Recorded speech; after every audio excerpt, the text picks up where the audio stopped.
Alright, we're about to get another run of this Final Fantasy run started because it's far from being the final. Speaking of which, Watch closely and find the logo. Our online what the platform.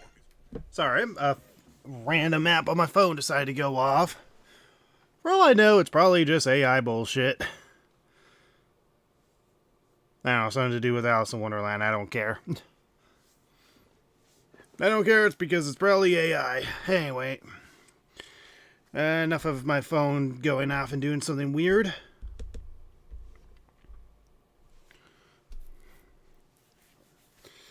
Alright, I'll just wait for a couple minutes for more people to jump on. It looks like I had two. I just had two people very, very recently. Then it just jumped back to one.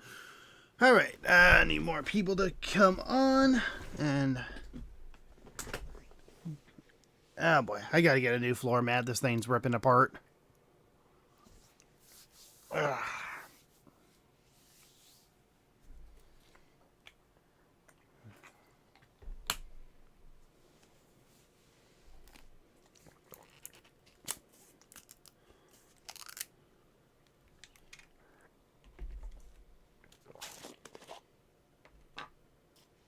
Okay.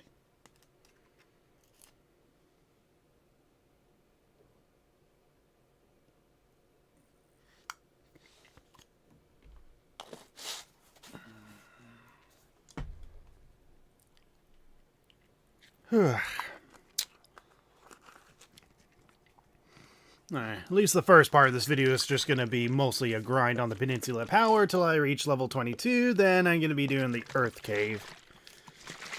Right now, just mixing some supplements with my Dragon Fruit Vitamin Water here. Got my coffee, got my water.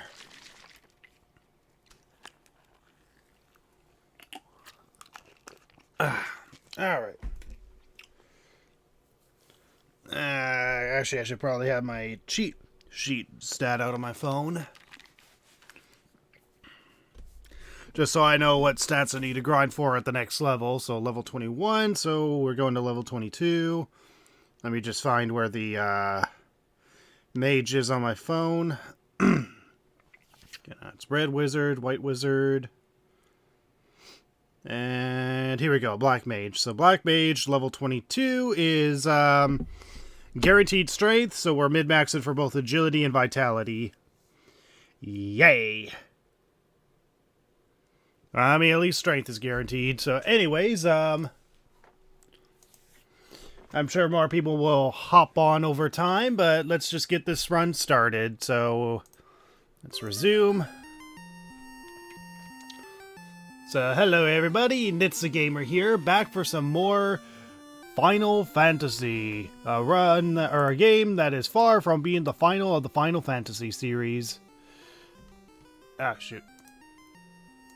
My computer's being uncooperative at the moment. Hold on. Okay. Alright. Alright, everything seems to be in working order, so here we go. I think I already saved. I mean, full lives, full thing of magic. Yeah, I should be good to go. So now we're just going to make our way to the Peninsula Power, so that way we can grind faster to the EXP threshold of level 22, then we just grind around Provoca until we eventually get the 1 in 16 stats for agility and vitality.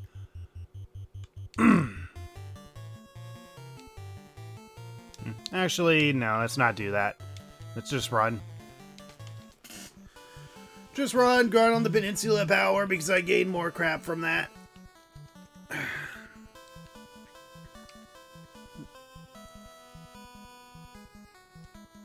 Alright, there we go. So I grinded in the spot where I can eat a tent, so let's eat a tent. And save. There we go. And right off the bat, a low amount of frozen wolves. If there was like 7 frozen wolves, I would go for it because at least that's me killing multiple in one shot. Giants are not worth it. So essentially, I just want to go against the Minotaur zombies, essentially.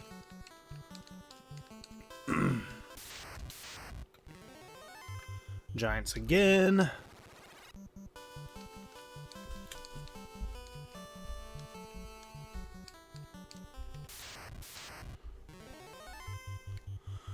Frozen wolves, I mean, there's a little bit more, but definitely not a good amount to make a good amount of EXP.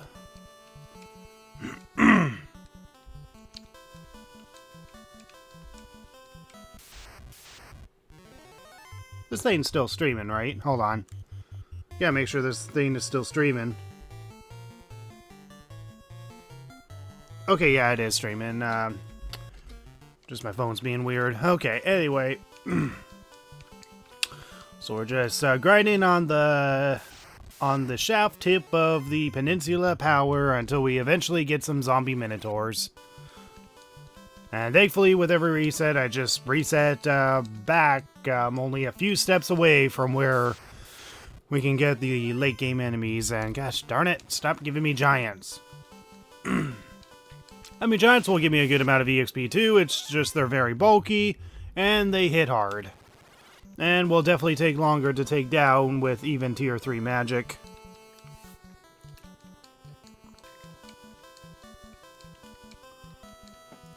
Actually, I should probably share this to my Discord as well, though I don't know how many people actually come from my Discord compared to, well, just YouTube. Alright, going back and forth. Oh, shoot. Okay. Try again.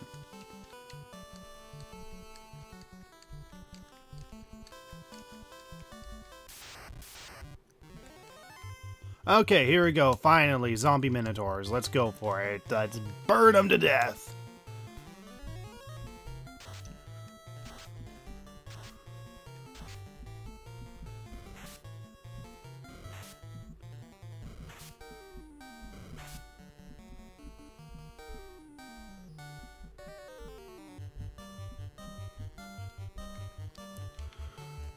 And none of them died. Yay. Thanks, game.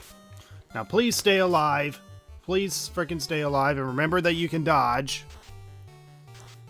Oh my god. Are you serious? Low amounts of fire and they're not defeated? Are you serious right now, game?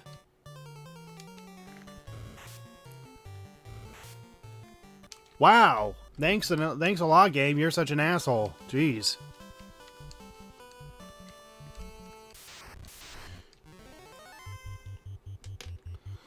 Alright. That is rare. The fact that 2 back-to-back fires were not enough to defeat them is rare, considering that 1 back-to-back fire is enough to defeat them usually. Ugh.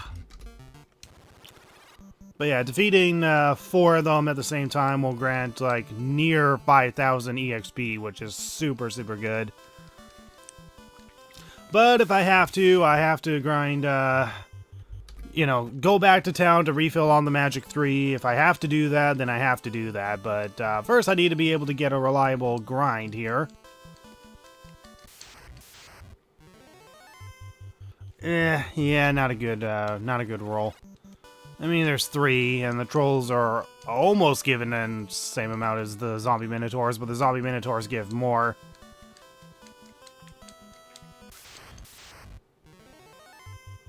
Oh, the Wyvern. I think these guys give a good amount of EXP, if I remember correctly.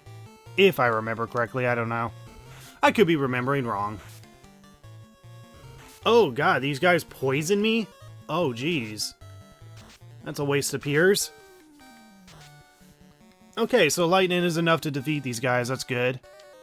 Let's see how much these guys give me.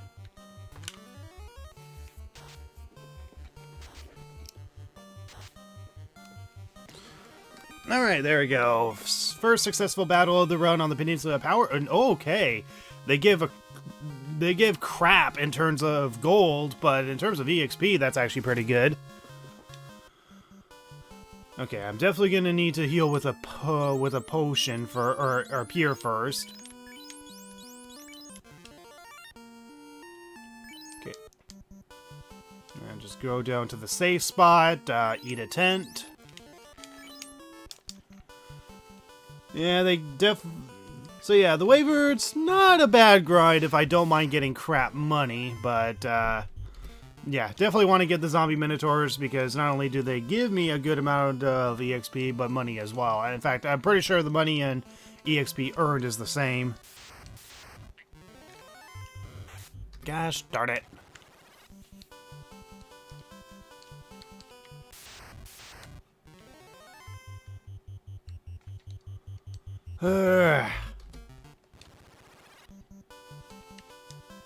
Just give me the zombies that I need, game. I just want to burn down some undead because the undead should be dead. One thing I absolutely love in systems like Final Fantasy X is that if you fight undead enemies, you can actually damage them by healing them.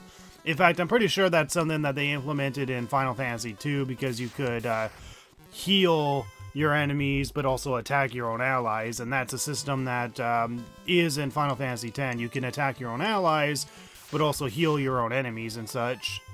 And, well, you might be asking, like, what is the point of that system? There is definitely some versatility to it where attacking your own attacking your own allies or healing your enemies can be useful. Healing the undead actually does damage.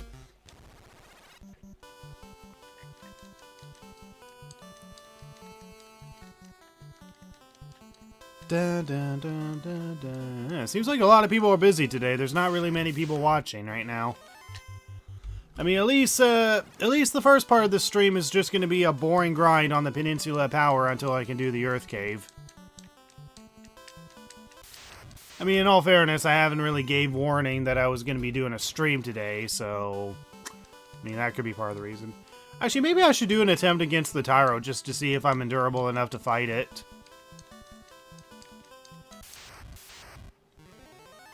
Oh my god, why do I keep resetting? I keep resetting on the Peninsula Power here. This is stupid.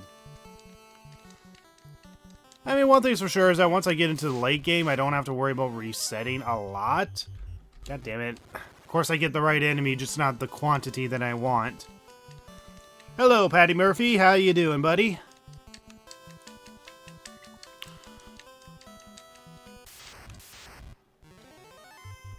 Okay, Frozen Wolves. God damn it. This is supposed to be a fast grind, and I'm spending more time resetting than I am actually fighting enemies. I mean, at least I fought one set of enemies, so it's not a complete waste right now. Oh my god, seriously? Just one? Just freaking one? This game is allergic to giving me a bunch of zombie minotaurs for some reason. I mean, yeah, it gave me 4 before, and I died to it, but I want that. Stop giving me the giants. I don't care about the giants. I'm not a giant fan of them right now. But yeah, I think this is going to be the last Final Fantasy 1 stream for this week. And I think it's not going to be until sometime next week that I'll continue streaming the run. So I definitely want to try to capture as much as possible so I can script as much as possible, because with my partner being gone for quite a few days, this will give me the advantage of being able to record footage or vocal footage for my challenge runs. And I want to try to get as much of the Final Fantasy X run out of the way, but also try to get as much of the Final Fantasy 1 run done as well. Just because I barely have enough time to do vocal recorded, so if I could get as much vocal recorded done as possible, that'd be great. Because I definitely want to be able to get both runs out as soon as possible for you guys. Though I think between Final Fantasy 1 and Final Fantasy X, I'll try to release the Final Fantasy X run first, because I just think that's just more... I think that just makes more sense, because if I do Final Fantasy X first, then essentially I can hopefully gain the followers through the Final Fantasy X run, and then if the Final Fantasy fans realize, oh hey, this guy also did one on Final Fantasy 1, I should probably watch it. I think it just makes more sense to do a run on to release a run on Final Fantasy 10 first before releasing a run on Final Fantasy 1. Yeah, a tongue twist in there. I've only just recently woke up, so Yeah. Screw it, I'll just fight these frozen wolves. I got a good 7 of them.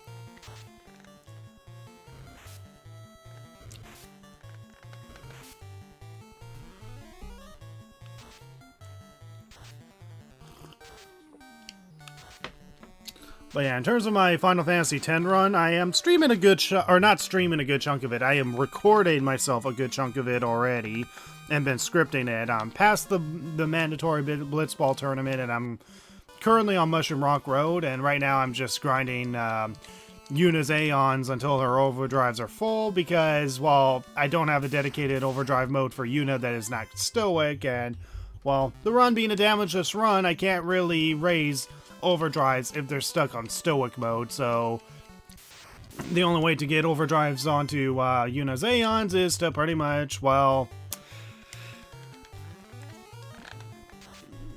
I make sure that they themselves have their overdrives full. Okay.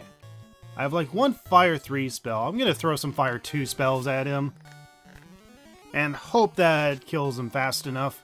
Yep, that killed him fast enough. Nice. Okay, I should be able to do at least one more grind on the Peninsula Power before I need to bail back to the hotel. Excuse me. Hold on, let me just check. Okay, I'm within a good amount of EXP threshold. I remember that grinded spot. Hope it's treating you well. I mean, there's still a lot of resetting, but it's treating me mostly well. I mean, it's definitely a faster way of gaining lots of money and EXP, that's for sure. The problem is that I still have to do a lot of resetting, so whenever I get giants, or a small amount of frozen wolves, or even a small amount of the zombie minotaurs, I definitely need to reset. Pretty much I want to make sure that I have, like, 3 or more of the zombie minotaurs, and whenever it's the giants, it's a reset, because it takes, like, more than a few Fire 3 spells to wipe them out, and they just don't give as much EXP as the zombie minotaurs, and yeah, the zombie minotaurs are what I want to fight up against. So yeah, these guys. So a group of 3 or a group of 4 is good. A group of 4 is even perfect. So we're gonna use our Fire 3 spell. Hope we kill a good chunk of them. Okay, didn't kill a good chunk of them, but that was my last Fire 3 spell, so I'm gonna throw some Fire 2 spells, because I don't know if Fire 2 does more damage than the Lit 3 spell or not. I don't know for sure. Let's just throw it out and try to kill him. And no! Are you freaking serious right now? God damn it. Ugh. I'm surprised you don't use speed up. I understand you want to be authentic, but doesn't it get tedious? Not really. I mean, I have the respawn rate, as you can see at the bottom, at 8, which speeds up the battle text as much as possible. And honestly, just constantly pressing the speed button and the unspeed button on my keyboard is honestly more annoying to my liking than it is convenient.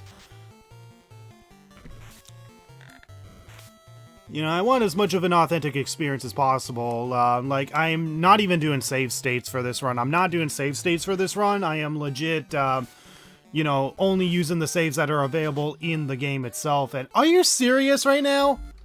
Come on, that was a good amount of wolves right there, and I died to it? Seriously? Ugh, Jesus Christ, game. And besides, the game is going fast enough with the respawn rate at 8 and me having AoE damage that honestly it doesn't feel all that slow to me. God damn it. I mean, maybe I can grind against the giants if I actually get, like, the, like a good player advantage on them. Not the numbers I want, but I'll go for it. So Fire 3. And maybe I should throw the Lit 3 spell just so I can at least guarantee a lot of damage, at least on the troll. Oh my god, that was a lot of damage. Jesus Christ. Okay, let's just throw a Lit 3 damage, see how much this does. Unless they kill me first, which they did. God darn it. Come on, I shouldn't be dying this easily. Seriously. I've been able to grind against these guys, like, more than a few levels lower than usual. Okay, come on. Just wipe these enemies out with, like, some high damage. Come on, get high damage with this Fire 3 spell. There you go. That's good. That's even better. Yes. More of that, please. More of that. Okay, let's use the last Lit 3 spell because I'm pretty sure the troll takes like neutral damage or something to lightning. There we go. Oh god. You better dodge this or at least attack first. Oh, thank god. Yes. Alright, there we go. Good amount of EXP and money. Nice. Okay, let's check our stats. So we're at 3,351. So I definitely need to at least do another battle on the Peninsula Power. Otherwise, let's use our potions to heal up. And we're definitely going to need to stock up on more potions and tents. Okay, let's eat a tent. And make our way back to Provoca.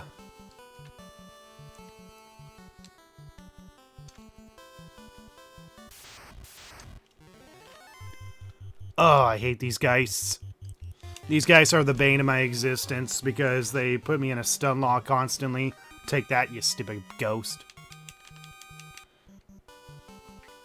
Alright. But yeah, it's not tedious at all, and in fact, it makes it less tedious that I don't have to constantly press a speed up button the whole time.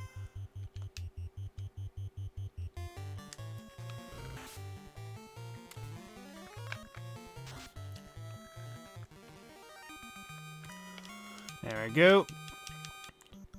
I gained a good amount of money from the zombie minotaur fight, so I'll stock back up on potions until I reach 99 potions.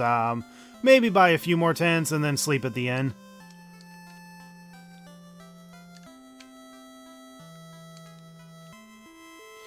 But yeah, honestly, it just feels right to do a Final Fantasy 1 run on the actual first Final Fantasy game. It just feels right to do it on the original NES game and not do it on a later port. I mean, yeah, doing it on a later port would arguably be more fun, and it would be more convenient and much more of a faster option. But I don't know, just doing it on the original NES game just feels more like authentic, like the authentic first game. It's like playing, you know, the first Zelda game, but playing a later port of it, which doesn't exist. I mean, there's obviously probably fan games of the first Zelda game that exists that probably have like quality of life improvements, but you know, it just doesn't feel the same unless you do it on the very first authentic game. Or it's kind of like playing the very first Super Mario Brothers game, but you're playing the All-Stars version and not the NES version. Like, the All-Stars version is still a great version, but I don't know, it just feels more authentic playing on the original version, essentially, the first version. And yeah, I know this first version definitely has names that are not accurate to what they're actually called, you know, in later games. Like, they would correct some of the names, but yeah. Or how some of the spells like Temper, Saber, and Lock either don't work or give you the exact opposite effect of what they're supposed to do. Replayed Birth by Sleep recently and finally got the secret ending. Might be a top 3 Kingdom Hearts game for me. I have not played Birth by Sleep yet. In fact, I haven't really been touching Kingdom Hearts for a long time.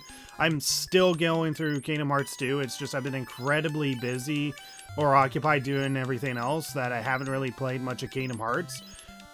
But as I said before, I've been playing Kingdom Hearts 2 and I'm on the Space Paranoids level, which I don't know how far that is into the game, but I'm on the Space Paranoids level, which is the world of Tron.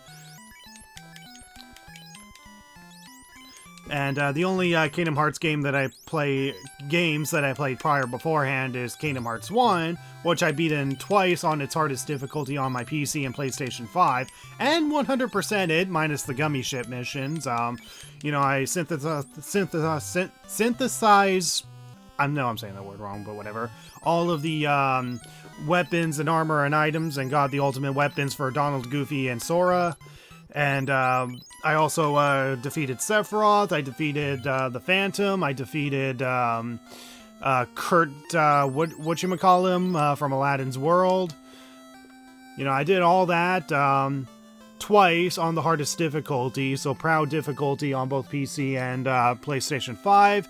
And the other Kingdom Hearts game that I played all the way through is Kingdom Hearts Chain of Memories. So the remake of Chain of Memories. Proud difficulty, Sora story, and Riku story, but I did not 100% it. Like, there's no way I 100% the game because the game's not bad, but it gets boring after a while. Like the card mechanic, yeah, it's kind of cool.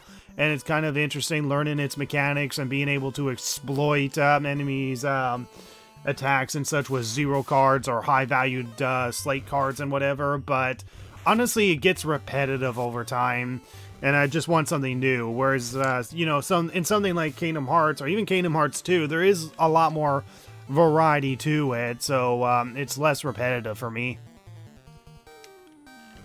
Yeah, I'm just gonna run from this battle because even a Fire 2 spell may not kill these wolves. Just as long as they don't poison me, because I know they can poison me. But yeah, I definitely am gonna try to play most of the Kingdom Hearts games. I'm probably not gonna play every single one. I mean, I'm probably never gonna be able to get around to Kingdom Hearts 358 over 2 days. Like I have been watching some of the cutscenes. I haven't watched all of them, but I have watched some of the cutscenes of Kingdom Hearts 358 over 2 days. Because yeah, it's only a cutscene compilation in the HD remaster bundle and such. Like okay, I think I only want a group of 3 because I might overlevel if I grind on more enemies than this. And if these guys give me too much EXP, then I can always reset. Oh, nice, nice, okay. One more Fire 3 spell and you should be down. But yeah, I definitely look forward to playing more Kingdom Hearts games. I definitely want to be able to play, play and beat Kingdom Hearts 2. And I also want to try, you know, Birth by Sleep, and I also want to try Kingdom Hearts 3. See how truly polarized and bad some people claim it is. Like, honestly, it sounds like it's an over-exaggeration that people say that Kingdom Hearts 2 is bad, because honestly, it really does not look like a bad game. It just looks like a game that is not as good as the second game, but is still good. I don't know for sure because I still have yet to play it or touch it myself, but I'll be the judge once I eventually play Kingdom Hearts 3. Right now I'm playing through Kingdom Hearts 2 and slowly but surely watching the cutscenes for Kingdom Hearts 358 over 2 days. And I've been enjoying some of the cutscenes from Kingdom Hearts 358 over 2 days. Yeah, just seeing Roxas and Axel and Xion spend time together, like, it's pretty heartwarming, honestly. Like, it's pretty heartwarming seeing this nobody, literally nobody, trying to bond and be someone more than what he already is.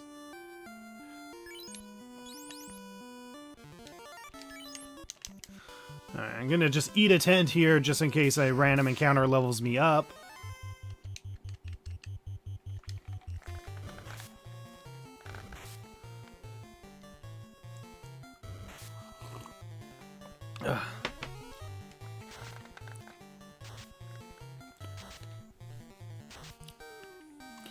But yeah, in terms of Kingdom Hearts, I am definitely going to get through Kingdom Hearts 2. I'm going to do my best to 100% it and fight all the super bosses on its hardest difficulty. Okay, I think that was a good amount of EXP to level up, because now I should only have 15 EXP to level up, right? Yeah, that's actually perfect. So literally any encounter outside of Provoka will level me up. Alternatively, I can level up anywhere in the water as well, but considering that the Odd Eyes have a chance of stunning me, I really don't want to waste any more time than I need to. And I'll worry about stocking up on potions when I eventually reach... actually, shoot, I don't think I can stock up on potions in Melmond, can I? I'll do it in Cornelia when I eventually get there.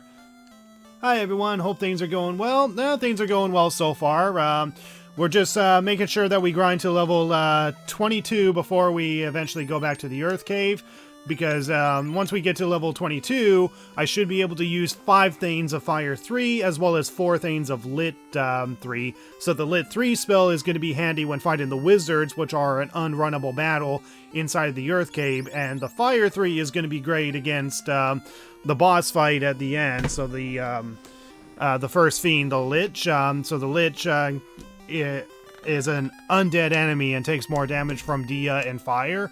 So I definitely want to save my Fire 3 spells for the Lich, and then save my Lit 3 spells for the wizards. There we go. So there's a chance that enemies will start running away like that. Gosh darn it. Okay, well, let me just... I did save, right? I did save. I think I did save. Yeah, I did save. Okay. So yeah, grinding to level 22 will give me 5 uses of Fire 3 as well as 4 uses of... or no, wait, hold on. Did I count that wrong? Oh, yeah. 5 uses of Fire 3 and 4 uses of Lit 3 at level 22. I want as much lightning as possible because, again, when I'm inside of the Earth Cave, the wizards that appear are an unrunnable battle. I can run from every single battle in the Earth Cave except for the wizards. And essentially I want as much of the Lit 3 spell as possible since they take more damage from electric attacks. And with it being AoE damage, that just means I'm able to get more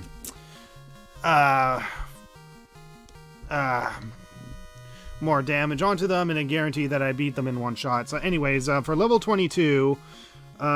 strength is guaranteed, but agility and vitality are not. Already I got vitality, so, yeah, no vitality though, so that's a reset.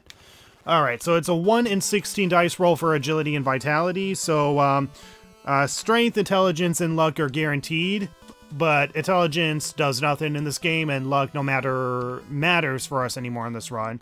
We already gained some strength out of this level, so now it's just a matter of gaining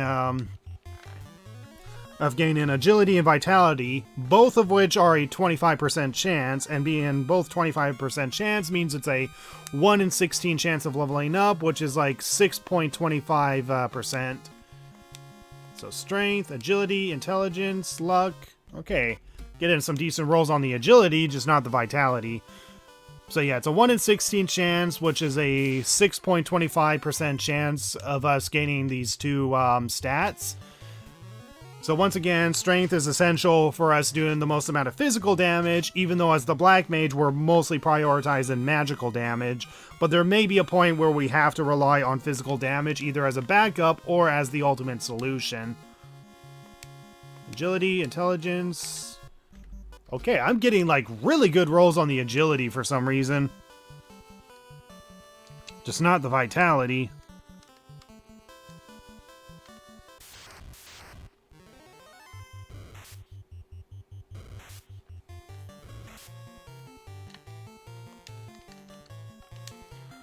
Okay, using a tier 3 spell might be overkill, but it doesn't matter. I want to try to make sure I get the EXP I need.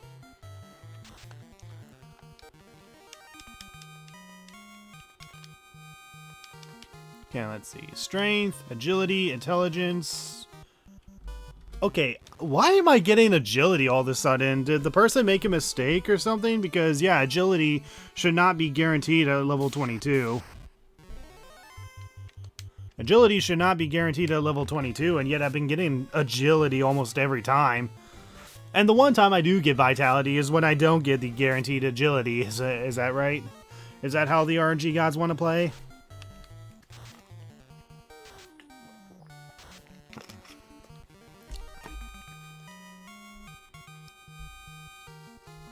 Alright. Strength, intelligence. Okay, there we go. There it is. So so I got vitality, but not agility. So I want both agility and vitality to go up because agility increases my percentage of dodging physical attacks, and vitality increases the amount of HP that goes up.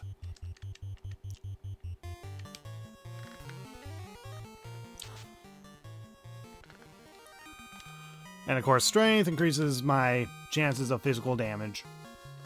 But it's pretty much the agility, intelligence, okay. I am getting a good 1 in 4 roll. Jeez, I'm getting good 1 in 4 rolls, just not 1 in 16 rolls so far.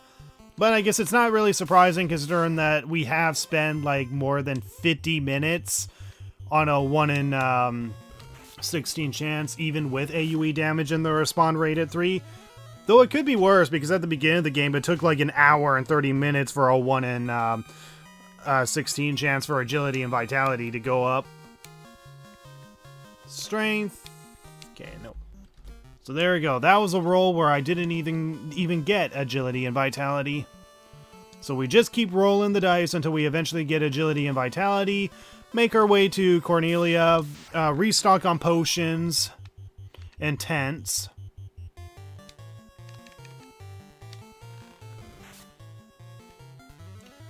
And yeah, the downside with us grinding around this area is that there's a chance that the enemies will run away. Which, if that happens, it's a bummer, but what can you do? Agility, intelligence, luck, nope. Reset. But yeah, how you doing, Ryoku Freak? Having a good day, I hope? I know since streaming, I have seen the new Mario Brothers movie. I have seen the new Mario Brothers movie with my partner, and yeah, we greatly enjoyed it. It was definitely a fun and entertaining movie. Like, in terms of like story and like, you know, deep and complex characters, yeah, it doesn't really have that, but it's still a fun and entertaining movie in my opinion. I definitely enjoyed the Super Mario Galaxy movie. I definitely enjoyed watching the characters and all that sort of stuff. But I can definitely see that it's definitely a movie that would appeal more to the Nintendo crowd that recognizes these characters than probably the average critic who may or may not have played these games.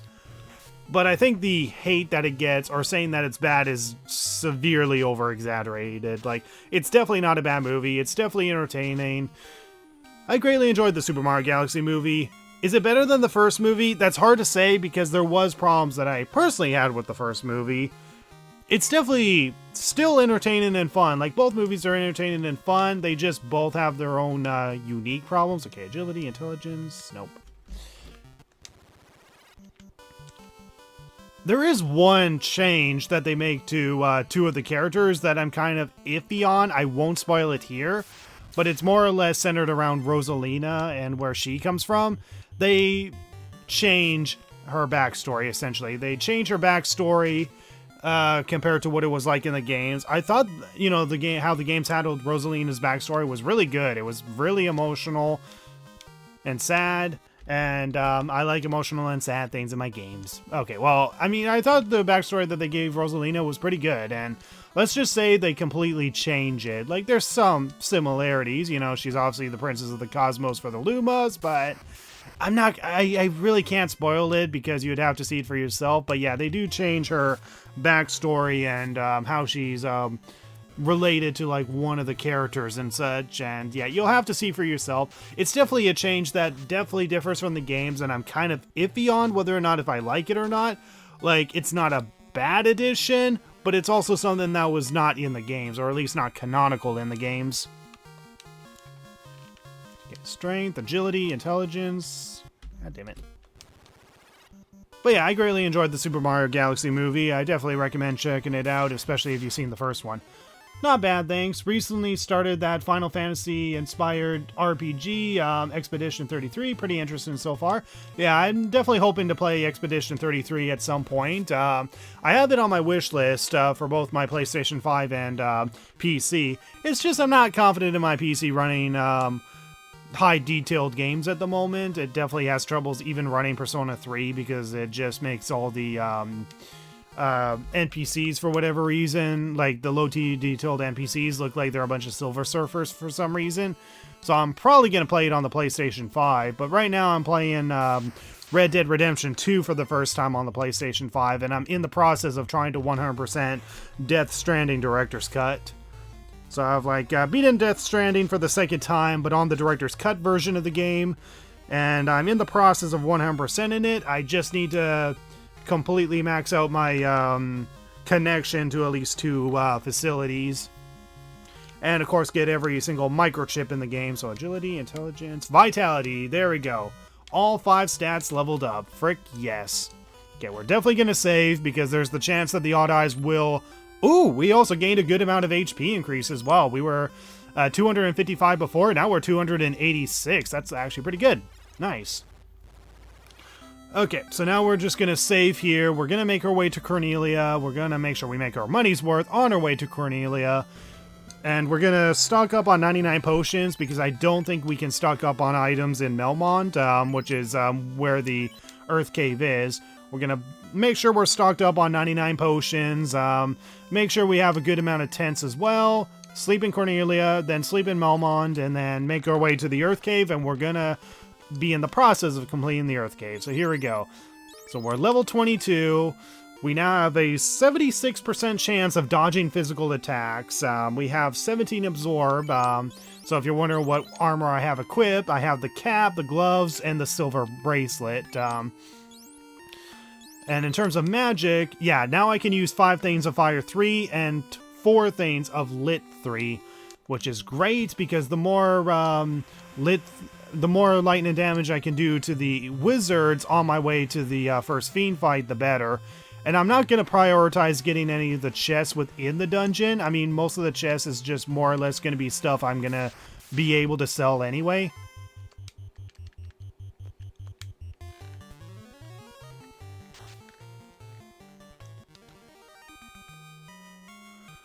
I got a PlayStation 5 copy of Death Stranding as a gift. Haven't played it yet. We'll get to that after Expedition 33. I definitely recommend it. And if you want to update to the Director's Cut version, I say it's worthwhile if you want some extra game mechanics.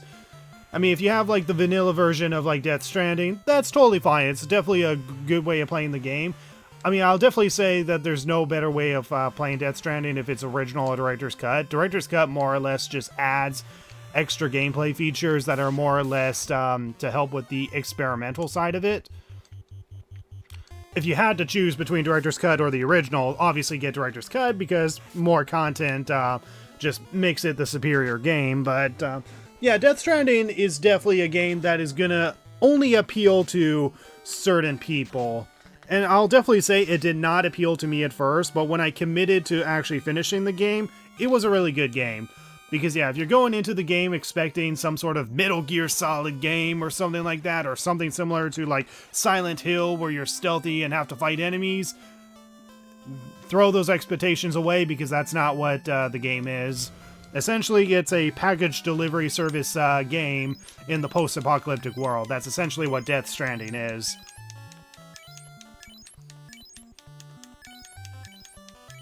Okay, we're fully stocked up potions. We'll buy at least a couple more piers, just so we're at least have a good amount of antidotes.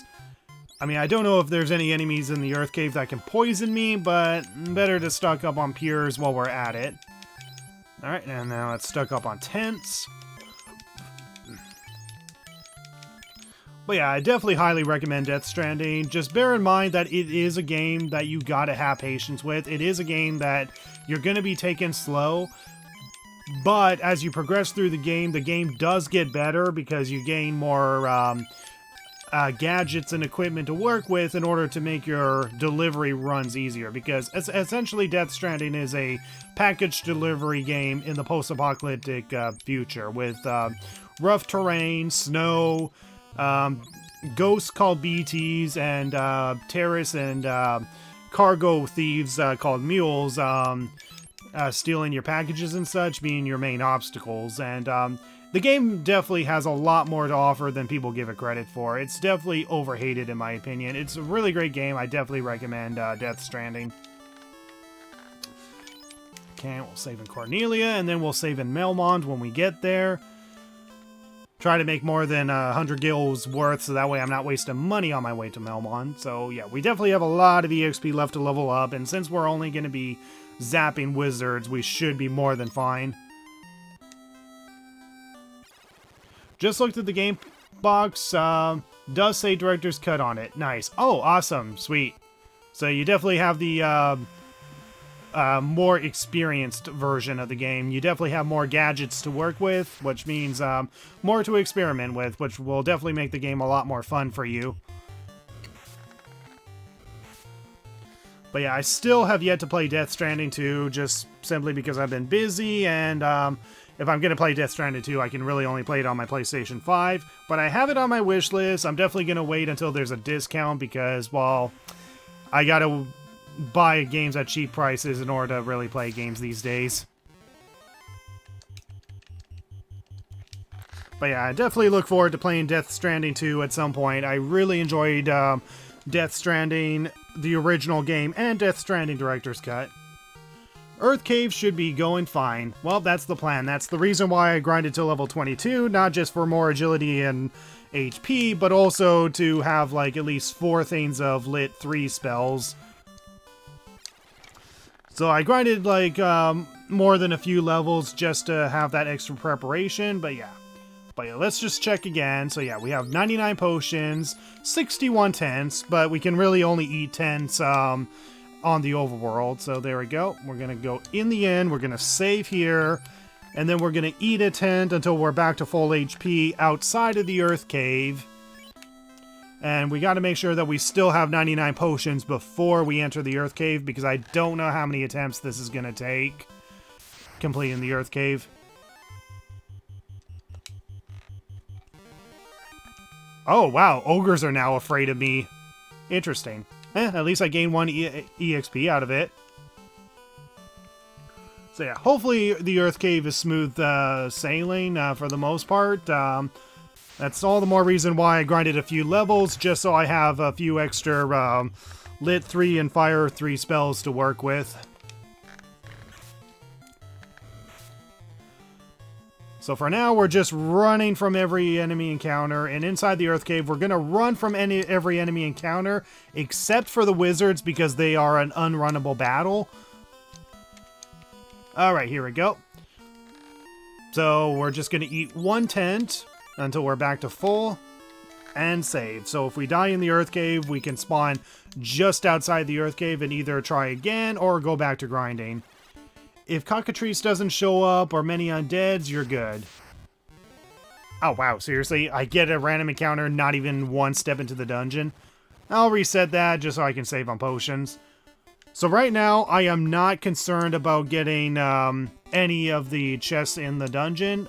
Just get to the Fiend, fight the Fiend, defeat the Fiend, and move on. Because the sooner I get the canoe, the better. The sooner I can get the canoe, the sooner I can do the next 2 dungeons. And I should be looking up a map. Hold on. I just need to look up a map so that way I can at least make sure that I'm going in the right direction. So, oh wait, no, it's called the Earth Cave, not the Cave Earth Dungeon, you idiot. Alright, let's see. So Mike's RPG Center offers a pretty good map of the entire game. So let me see. Okay, so right up. So once again, we run from every single enemy encounter unless it's a fight against the wizards. And if it's a fight against the wizards, we just use the Lit 3 spell to breeze through them. Okay, so right, down. Okay, down, and then right. So I'm not concerned about the chest, even though, yes, the chest can be good for gaining some money. That's not our main concern. Our main concern is staying alive until we can get to the Fiend fight. No chest is good anyway. Yeah, the only chests in here are mostly just... yeah, the only good chests in here is pretty much mostly just money and weapons that we're gonna just sell anyway for money. So yeah, if the bad gets in the way, just keep shoving into them and they'll eventually move the frick out of the way. Ooh, bowls, except they're not the zombie versions. Okay, definitely gonna have to heal with potions. So yeah, every single battle is unrunnable except for the wizards. So if we fight against the wizards, we have to fight them. It's either going to end in our victory or in our death. So use potions to heal to full between every single battle if you do take damage, even if it's just 1 point of damage.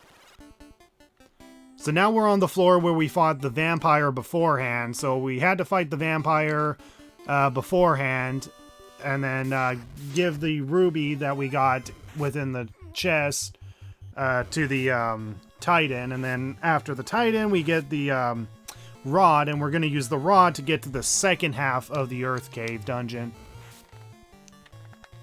Okay, close call, but I also got to cure poison, so I mean, I was pretty highly stocked on antidotes anyway, but yeah, we definitely need antidotes when doing these dungeons. We don't need like 99 antidotes, we just need a good amount of antidotes. And right now we're not concerned about any chest whatsoever, regardless if they have like a chance of a random enemy encounter or not. Okay, took damage, definitely gonna have to heal.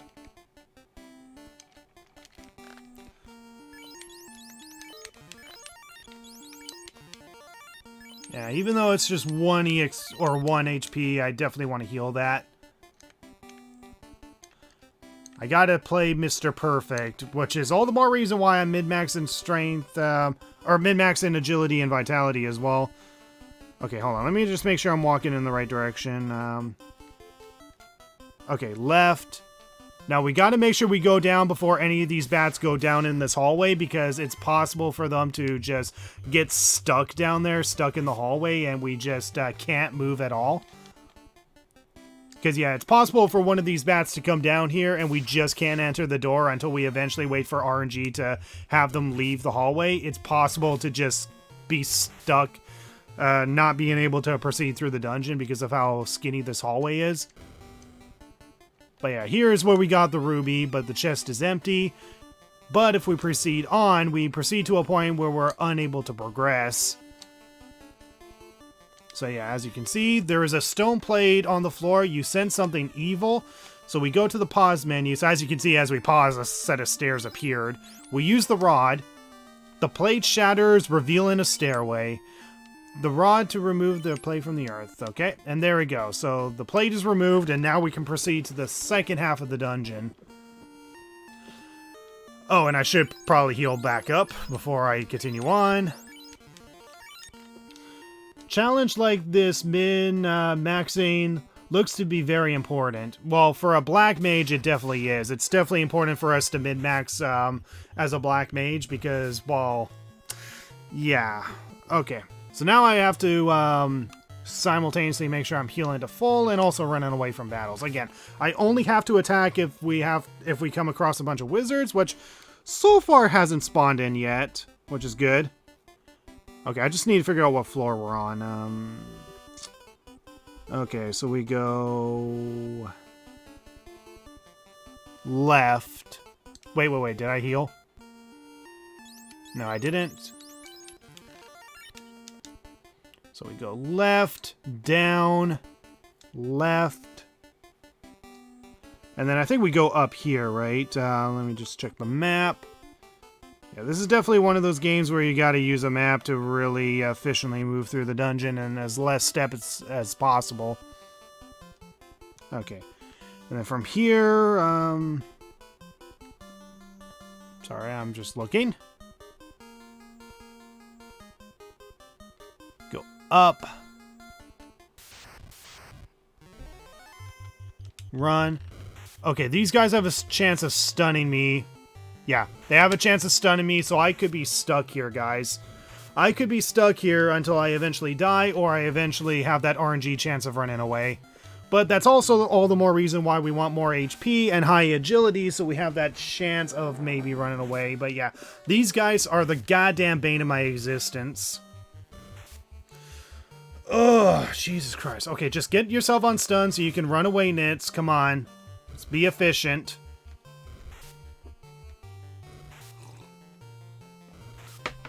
Why doesn't the Black Mage just use a gun? Because a gun doesn't exist. And there we go, guys. Our first game over because of random enemies that stun-lock me.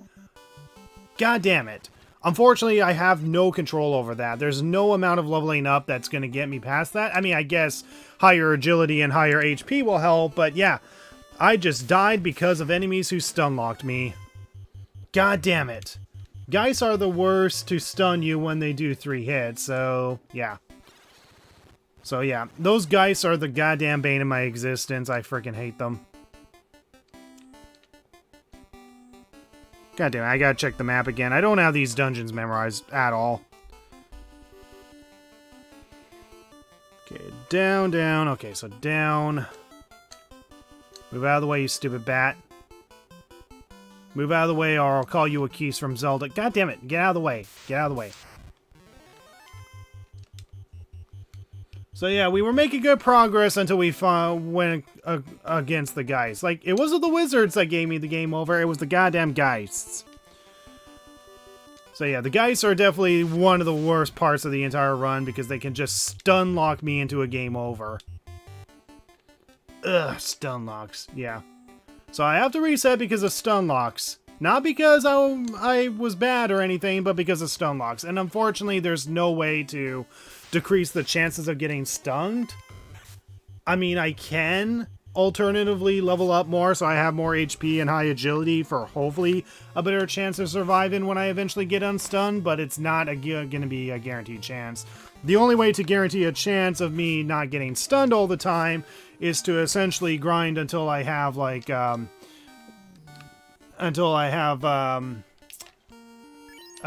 wait, no, I don't need to grind. I need to get the ribbon. I need to get the ribbon is what I meant to say.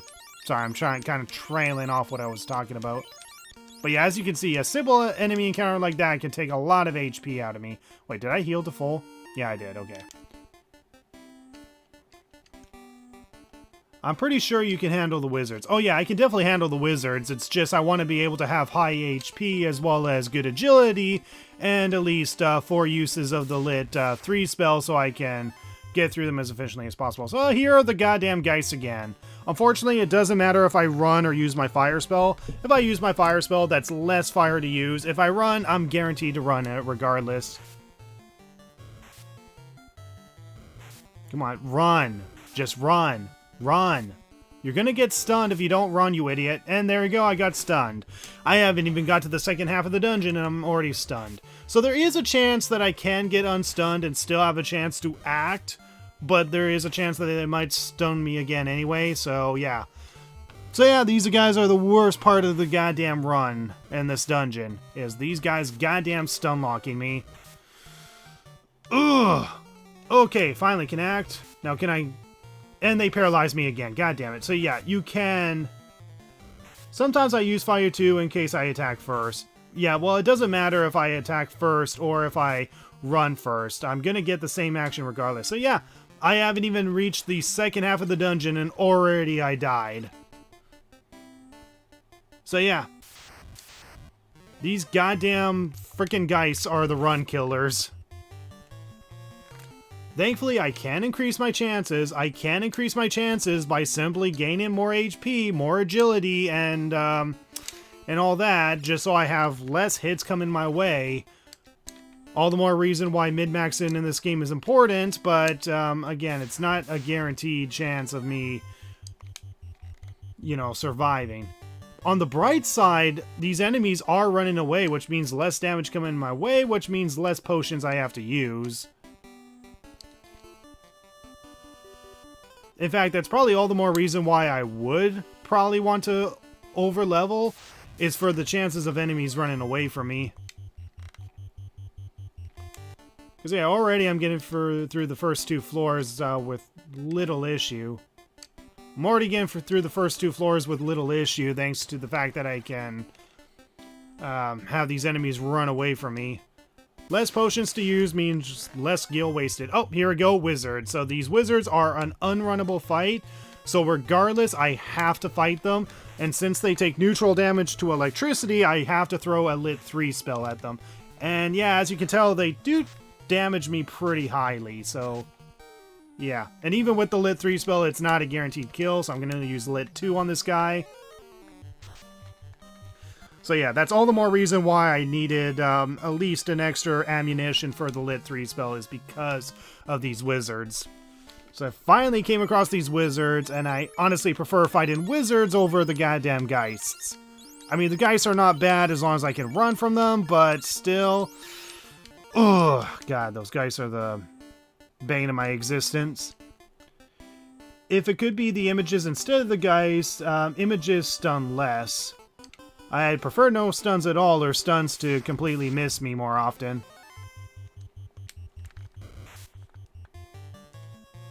Poisoned, and I only have to heal for 1 HP.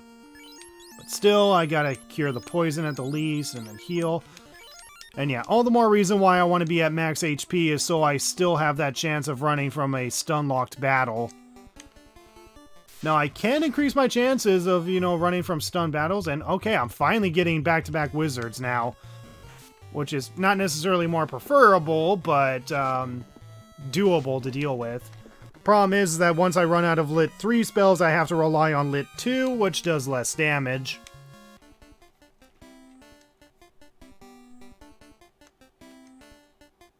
Okay, I get better heal before I get greedy.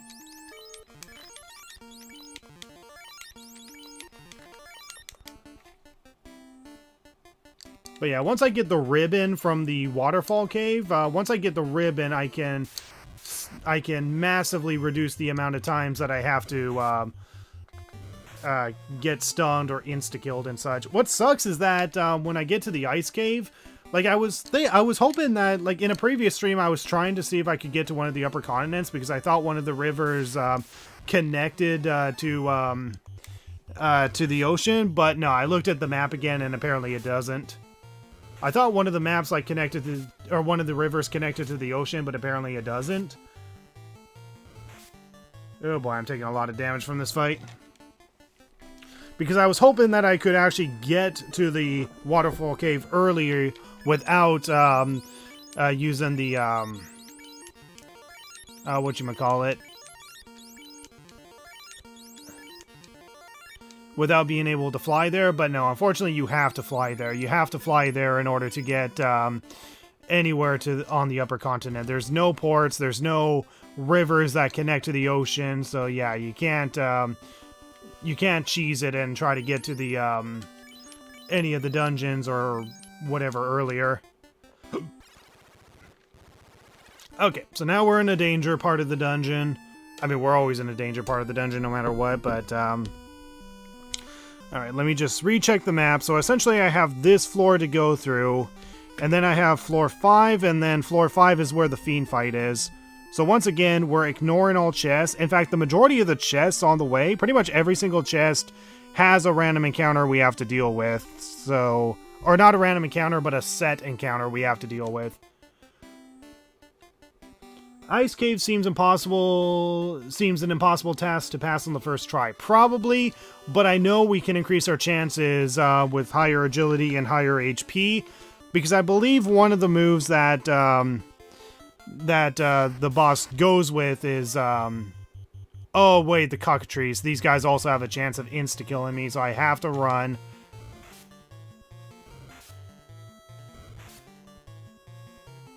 Okay. Not bad, not bad. But yeah, the ice cave is definitely going to be quite a roadblock in the run. But I'm pretty sure that one of the kills that the boss does is that he has a chance of insta-killing you if you're less than 300 HP. So we got to make sure that we have more than 300 HP before we consider entering the ice cave. Okay, I'm just figuring out which way is faster. Actually, I think it might be less steps going down instead of up.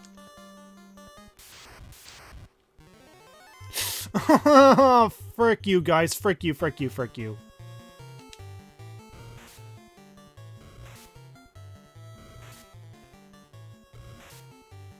No! Got paralyzed. And it was actually the specters that paralyzed me, not the Geist.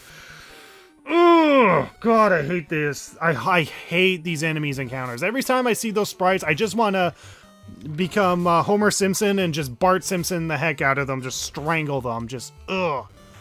Problem is that I'm going to have the same amount of chances burning them with a fire spell or running away from them. So I might as well just run away from them just in case a fire 3 damage does less damage than usual. I watched so many videos in the ice cave and not many did it on the first attempt, even over leveled. Oh, that's great. Can you just unstun yourself so you can run? Jesus Christ.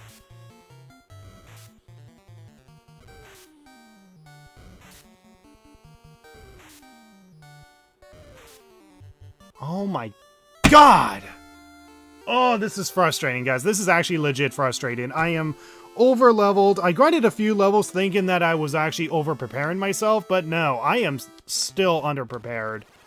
I am still underprepared because, yeah, that stun lock. So, yeah, that's the only reason why I'm dying in the Earth Cave so far. This is like our 4th attempt, or 5th attempt or something, going through the Earth Cave.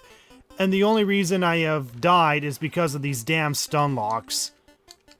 It's not because the enemies are too tough for me, it's because of these damn stun locks. That's the legit only reason that I keep resetting.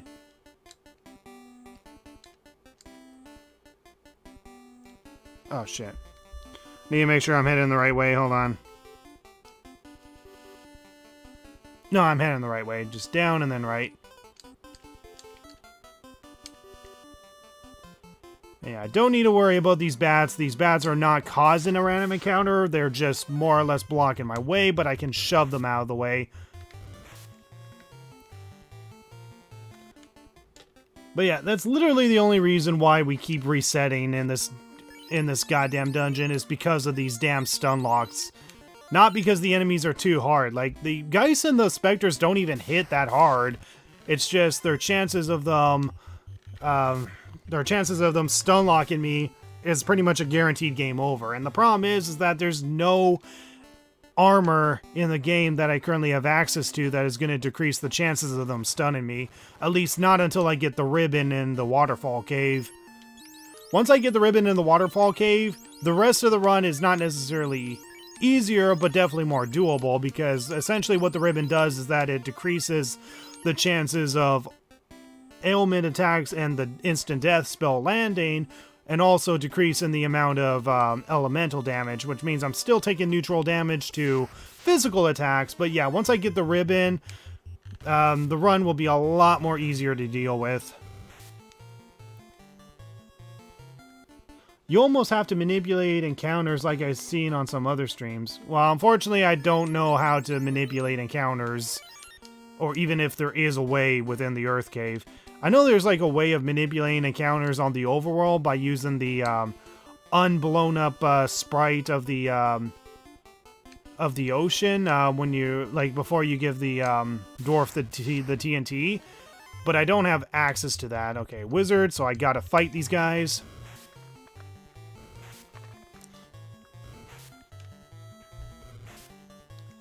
Oh god, yeah, they definitely take a lot of damage out of me, so yeah, grinding for the extra agility and vitality is definitely more than needed. Yeah, I think a Lit 2 spell should be more than enough to finish this guy off. If I can preserve my Lit 3 spells for more wizards, that would be great. Me neither, I would love to know how to do it. Yeah, I know how runners do it on the overworld. They apparently use the sprite that is initially blocking your access to the ocean, and apparently you can trick the game into thinking that your coordinates are off or something like that. I think that's how it works, but I don't know how to do it within the Earth Cave. And right now, I'm not really concerned about finding glitches for this run. I mean, this game's already broken enough as is.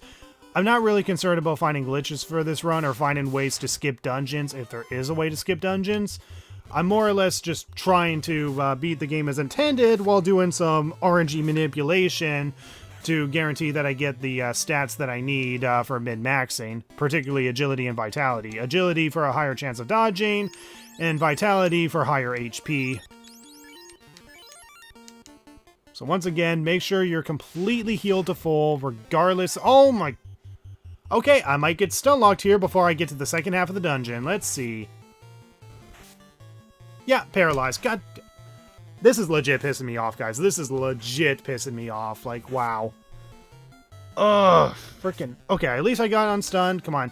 Come on. Act. No! Ugh. There's 9 of them and just 1 of me. So even though I get unstunned, there is a chance that they're gonna just stun me again anyway. So yeah, I guess I'll just keep doing a couple hours, and if I just keep getting stun locked by the Geist and Spectres...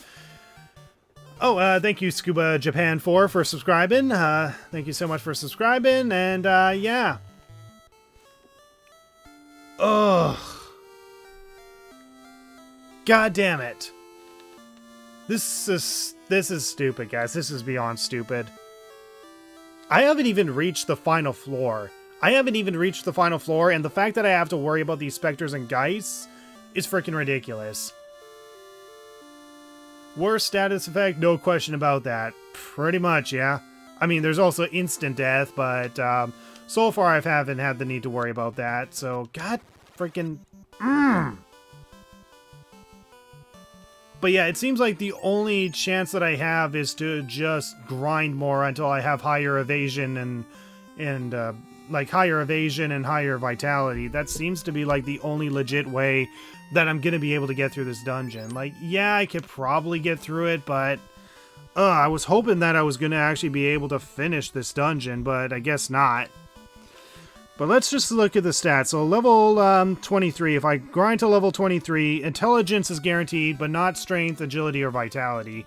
Right now, I'm not concerned about strength. If it's like a 1 in 64 chance of 3 stats not being guaranteed, I really only care about agility and vitality going up, nothing else.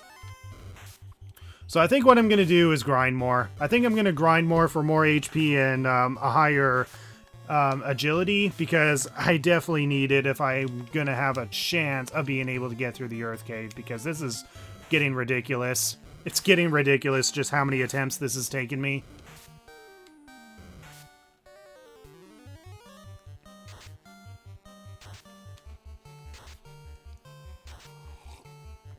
You're gonna grind some more? Unfortunately, yes. I think that's right now my only option. But considering that I'm at an end game grinding location with the Peninsula Power, then the grinding is not gonna take all that long.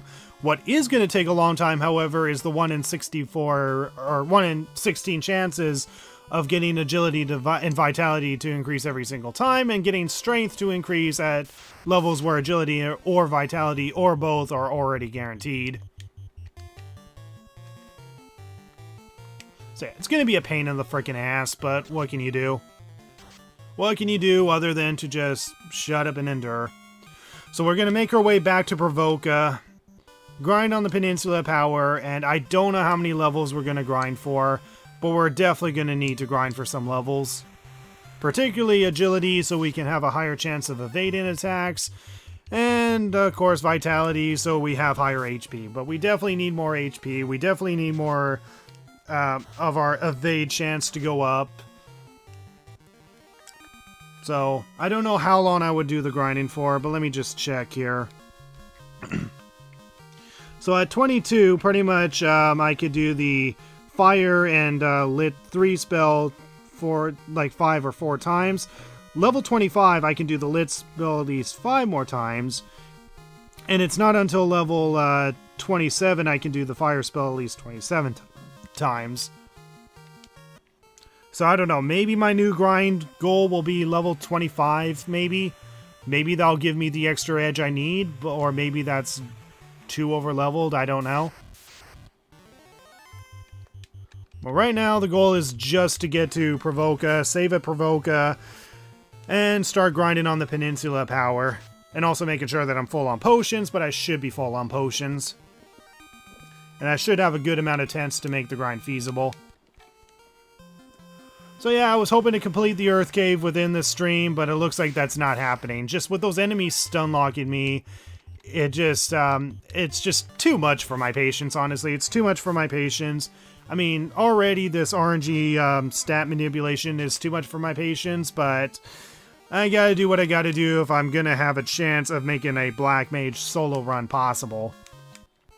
So I don't know how much more I'm gonna grind for. All I know is that I have to grind more. Hey, Sparks13, how you doing? Alright, so I'm pretty sure I'm full on potions. So yeah, I'm full on potions. I have like 60 tents, which is like definitely more than enough. So we're gonna do more Peninsula Power grinding. I thought level 22 was gonna be more than enough. I mean, it's definitely more than enough. It's just with those enemies stun locking me.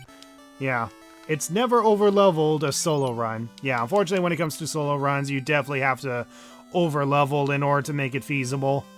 But with us manipulating our stats to guarantee agility and vitality to go up, we are increasing our odds. It's just a matter of, well, having high enough odds so that way we can get through the goddamn fights that we need to get through.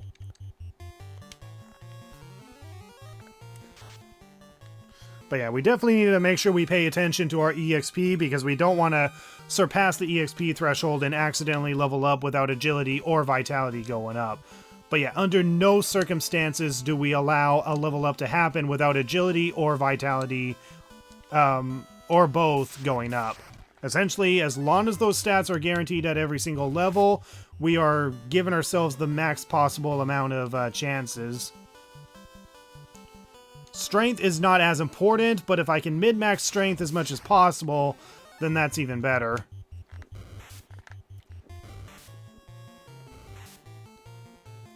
Yeah, the Gur Imps seem to be given some 1 damage. But yeah, those goddamn Spectres. Like, the Spectres and the Geists are essentially the main reason why we're doing this grinding to begin with. It's not because the Earth Temple is too much for us, or the Earth Cave is too much for us. It's because of the goddamn Geists and Spectres that keep appearing. And I thought the Wizards were going to be the main problem of the run, but apparently not.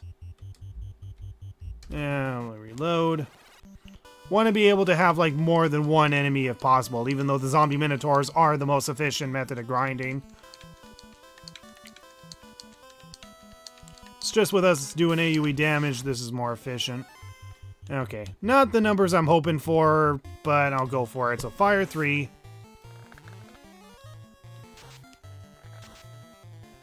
Dead. Okay, I'll throw another Fire 3 spell, and if they don't go down, then I'll just use a Lit 3 spell. And at least I have like 5 things of Fire 3, so I can increase the amount of times that I can stay around on the Peninsula of Power before I go back to Pravoka to min-max the stats that I need. So I don't know how long I'm going to have to grind here for, but I know for sure we're going to have to grind here for a longer while. But on the upside, the more times we grind, the less reattempts we have to do.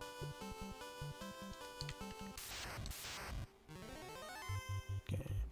So not the Giants, because the Giants are not a good source of EXP and money.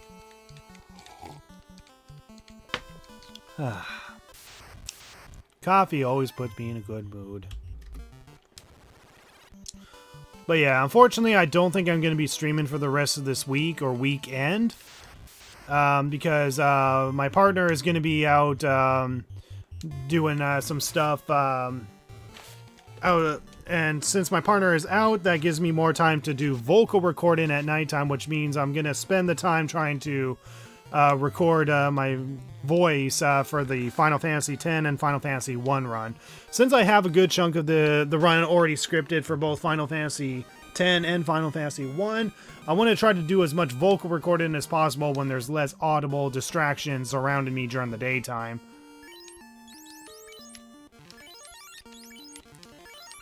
So starting this Thursday at nighttime, I essentially intend to do some vocal recordings and probably record my lines for my Final Fantasy X run.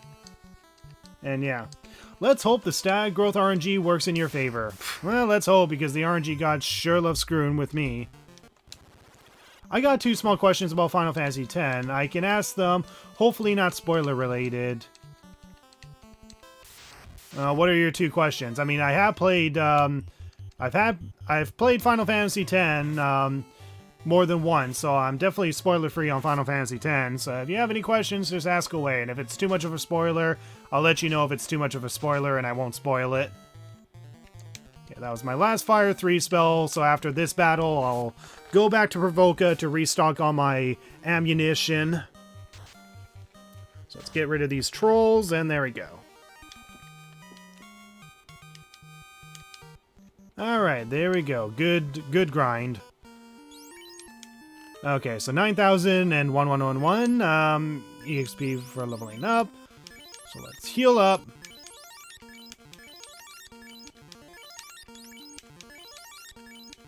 So yeah, we're definitely going to have to stock up on some potions during the grind, eat a tent. And now let's make our way back to Pravoka so we can restock on Fire 3 magic and continue the grind here.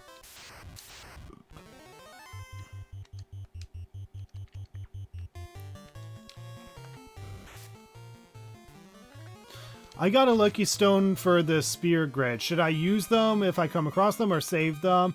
And who is best to use it on? If you got the luck sphere, don't use it yet. Save it on you. If you want to wait until you get something called the fortune sphere, Once you unlock the ability to ride chocobos, you should be able to go along a road where you can get the fortune sphere. Essentially, don't use your luck sphere unless you have a fortune sphere as well, because you need a fortune sphere in order to activate your luck sphere. And if you're going to use your luck sphere, use it on whoever you want accuracy, evasion, and critical rate on. So essentially, you want it on one of your physical attackers, essentially. So that would be either Waka, Titus, or what's his name? Auron. You definitely want at least the luck stat on those three in particular. So yeah, you got the luck stone from Kilika Woods, I take it, right? So you got the luck stone from Kilika Woods. Save it. Do not use it right away until you get something called the fortune sphere. Once you get the fortune sphere, then yes, use your luck stone and use it on whoever one of your physical attackers are. Because essentially, the luck stat in Final Fantasy X is essentially a 3-in-1 stat that increases evasion, accuracy, and the chance of you landing crits. So you definitely want that on one of your physical attackers, so you definitely want that on either Titus, Auron, or Waka, depending on who you find more efficient and who you want to land crits more often.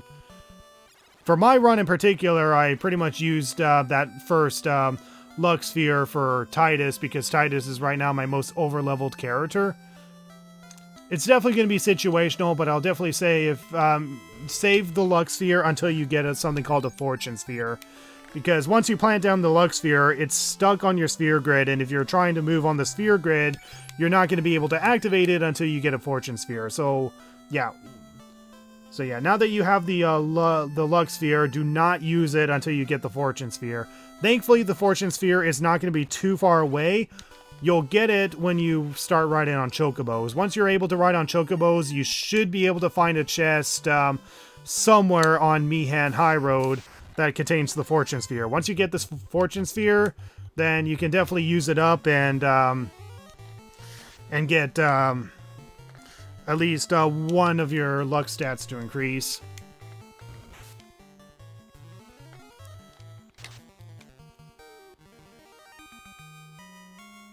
I'm not sure how far you are on the game though. Like, how far did you get? I mean, obviously you got to Kilika Woods, you got the luck sphere, and yeah. I haven't played much since the last time, so I'm heading to the first temple. If there's multiples, I was planning to grind a bit in the forest. You really only have to grind in the forest if you're planning to kill the optional boss fight, Lord Ochu, and the Sin Spawn that spawns at the top of the stairs. You really only have to grind for those two fights in particular. Otherwise, you don't really need to grind all that much. I mean, there's no boss fights that you fight at the temple itself. There's no boss fights that you fight at the temple itself. You more or less are just grinding just so you can guarantee future fights easier. There's no boss fights that you have to fight in the temple. You just have to do another orb level mini game and such. Just make sure you get the chests, like the destruction sphere chests within each of those dungeons. You definitely want to get those, especially for like the first dungeon back in Besaid Village, because that's actually essential for Yuna's ultimate weapon in the game. But that depends on whether or not if you're committed to that grind.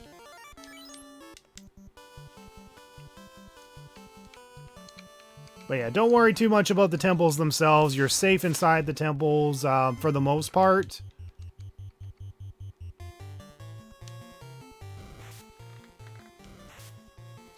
Alright, we're dodging attacks more often. That's good. This is all the more a reason why we want our agility to increase. Because yeah, if we can dodge attacks... Because even though if we're stunned, we can still dodge attacks. We can still dodge attacks while we're stunned. And if we can do that, then that increases our chances of being able to get through a stun lock without dying. You know, we'll use a Fire 2 spell to finish this guy off. I have not reached the temple yet, so please don't spoil much past unless it's optional. No, the temple is not optional. You have to do the temple.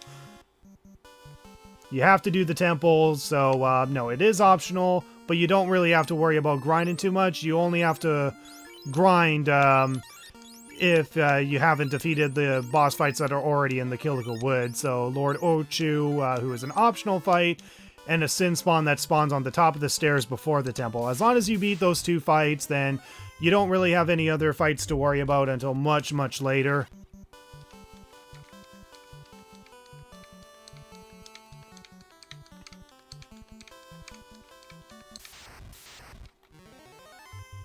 God damn it, I keep getting spawns of 3 instead of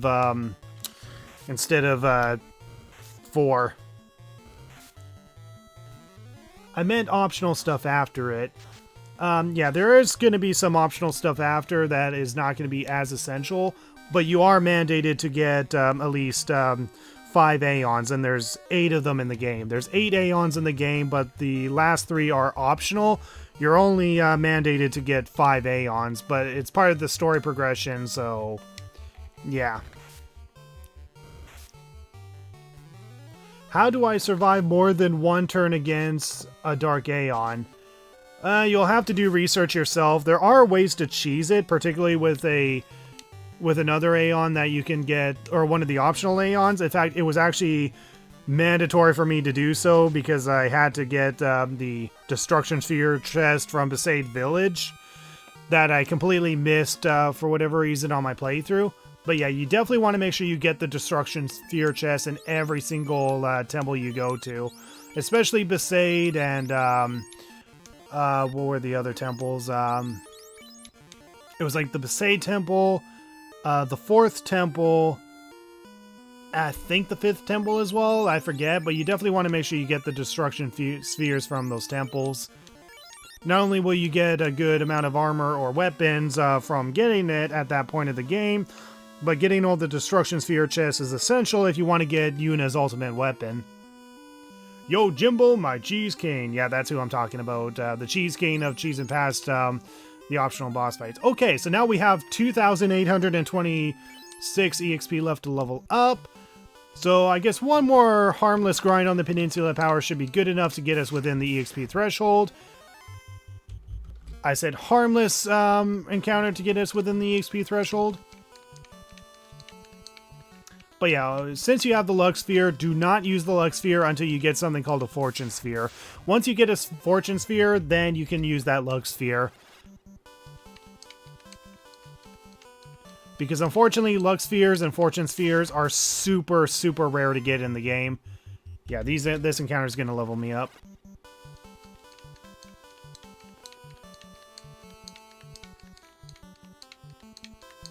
And you essentially want to use your Luck Sphere on mostly your physical attackers.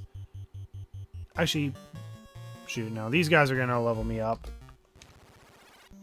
Any idea how many times Tidus Cheer still stacks? 5 times. I think it's like a 10% increase for how much... like, Cheer essentially increases your attack and defense by 10%, and it can stack 5 times, essentially. Yeah, I'll save the Luck Spheres. Yeah, save the Luck Sphere until you have a Fortune Sphere to be able to activate it. And be sure to use it on your physical attackers. So pretty much Tidus, Auron, and maybe Wakka. But definitely Tidus and Auron for sure. You just gotta know what each build they specialize in. So Auron is definitely more of the physical attacker. Tidus is more of the agility attacker, and Wakka is more of the accuracy attacker, but also efficient with ailments. Alright, there we go. That should push me closer to the EXP threshold, so let's see. Okay, 1,071, so yeah, that should be good enough to just grind on a few random encounters just on my way back to Pravoka. Yeah, 5 times sounds right, yeah. So essentially you can use any of the buffs 5 times in a row. So there's like the buff to increase, you know, the attack and defense, which is the Cheer spell. There's the buff to raise evasion, which is the reflex spell. Reflex spell. And then there's like stuff for defense and stuff for raising luck and such. But yeah, they can stack 5 times.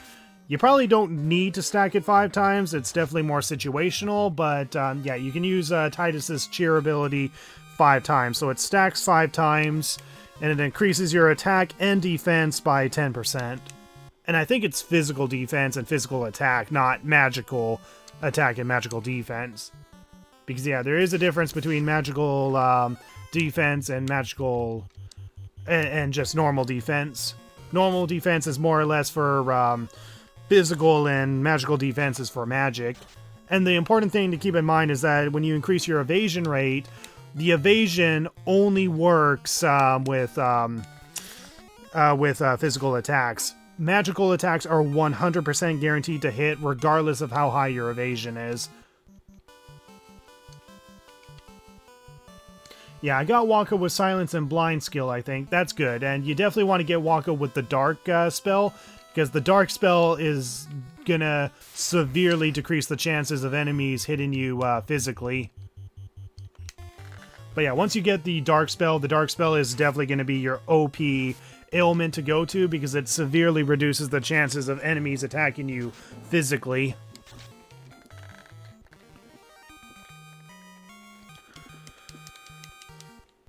Alright, let's see, where are we on the EXP? So 318, not bad.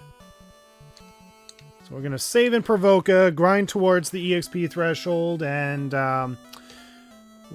the stat that's guaranteed at level 23 is Intelligence, so we're doing a 1 in 16 dice roll for just Agility and Vitality. Yes, Strength is not guaranteed here, but Strength is not the priority.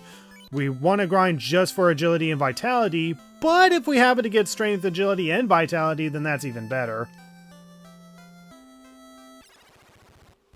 It's called Dark, not Blind, my bad. That's fine. But yeah, Dark is really, really useful, especially against physical attackers. Essentially, it severely reduces the chances of them physically hitting you.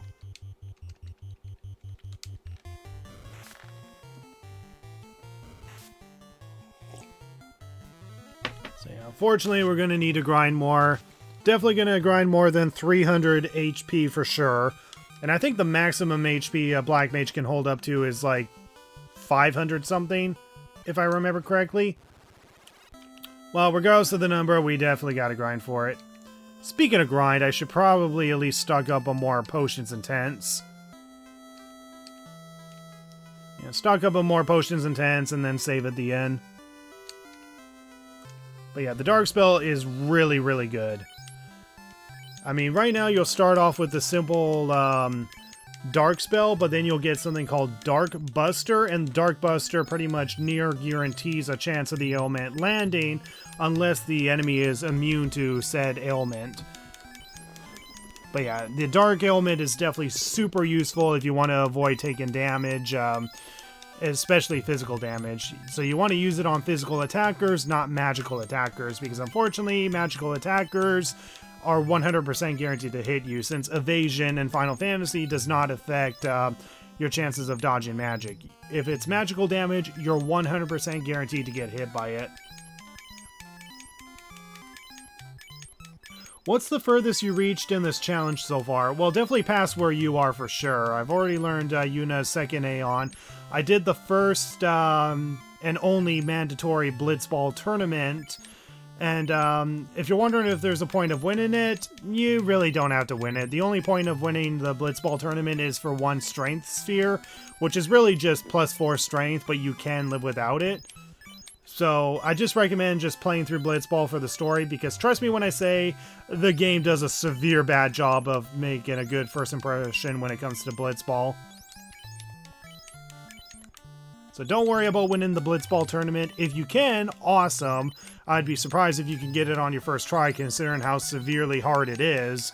And don't worry about doing any Blitzball games until much later when you're committed to getting Waka's ultimate weapon.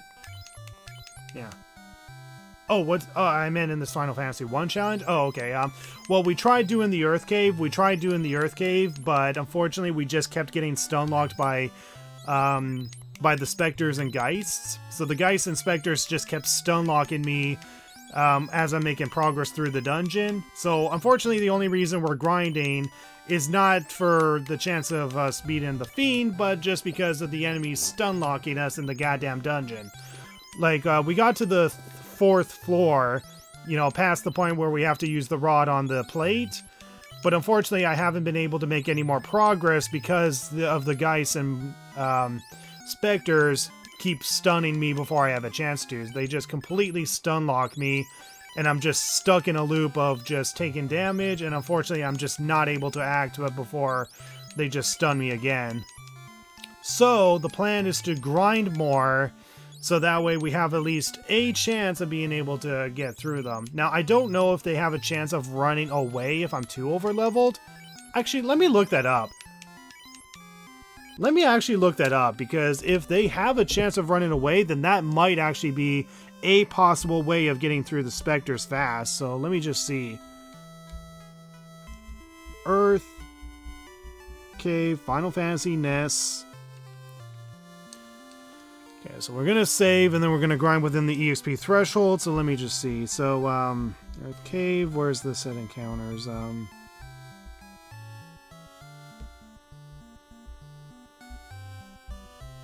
treasures, monsters. So yeah, it's pretty much the Geist and the Spectres. Let me just see. Run level. So there's a run level that they're guaranteed to run at. Okay, so it's not until level 40 that the Geists run away. So we have to be level 40 in order to guarantee that the Geists run away. As for the Spectres, yeah, it's also level 40. We would have to grind to level 40 for a guaranteed chance of the Geists and Spectres to run away, which is going to take freaking forever for us to do so, and with us lacking superior armor, it's definitely going to take a longer time to be able to get to level 40, and I'm definitely not going to grind to level 40 just so I can have a chance of getting through the Earth Cave alone, because that's just ridiculous. So I'm just more or less grinding for that high evasion chance by increasing my evasion more. So by min-maxing agility, we can increase our evasion more, and by min-maxing vitality, we're increasing our HP more. More chances of us dodging and more chances of HP means less of a chance of getting the game over, because even though they can stun lock me, it's still possible to get through stun locks as long as I'm able to act before I can get stunned again, or just not stunned at all. I'll grind at least one more level just to get within the EXP threshold. Could be a way of getting through if they do. But yeah, level 40 just so they can run away, yeah, that's just too high of a number for me to grind to. I want to at least try to at least get through these dungeons in as low of a level as possible, just to prove it possible. And honestly, I thought grinding to level 22 was going to be overkill for the Earth Cave, and in theory it would be if it wasn't for the goddamn enemy stun locking me. If it wasn't for the goddamn enemy stun locking me, then yeah, the Earth Cave would definitely be a lot more feasible. I mean, we haven't even got to the last floor or to where the Fiend is just to see how much of it is possible. Okay, this might level me up, but let's just see. Yeah, this might level me up. I might have to reset. Unless I happen to get agility and vitality first try.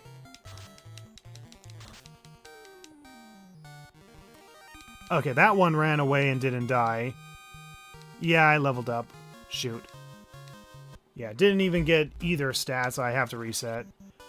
Yeah, I was getting a little greedy there. I was more or less just trying to grind within the EXP threshold. Be right back. Gotta sort out my food in the oven. Okay. I hope the food is tasty, whatever you're cooking. Last few days have been crazy because I've been going to like 3 different restaurants in a row, which is definitely not good for my wallet, but yeah. I had a Greek place for a Greek dinner with my partner and a friend of ours, and then during the Sunday, was it Sunday? Yeah, it was during the Sunday. I had like a dinner at a pub, and then a white spot dinner with 2 family members that had birthdays. Okay, that was like 213 EXP. Okay, that is definitely within the EXP threshold, so let's save. Yeah, I could definitely say that was a little too much for my liking, having like 3 different restaurants in a row. I mean, I've already finished the leftover dinners. In fact, I finished the salad that I had left over from White Spot just before starting the stream. But yeah, don't go out to eat all the time, guys. Save your wallet and actually cook some food. Alright, so now we only have like 50-something EXP to level up. So we're just going to continue fighting until we eventually get the agility and vitality we need. unless we get less than the amount of EXP to level up, we'll just save again, just so we can increase our chances of always leveling up at the next level. Okay, so once again, only intelligence is guaranteed to level up at this level. We only care about agility and vitality to level up. Strength will be just as good, but it's not as important. So yeah, once again, only intelligence is guaranteed to go up, so it's a 1 in 16 dice roll for us for agility and vitality to go up.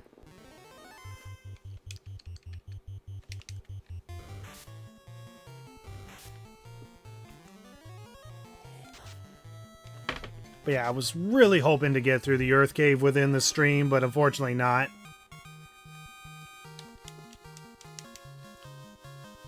Okay, agility, intelligence. Okay, I got the agility stat, just not vitality.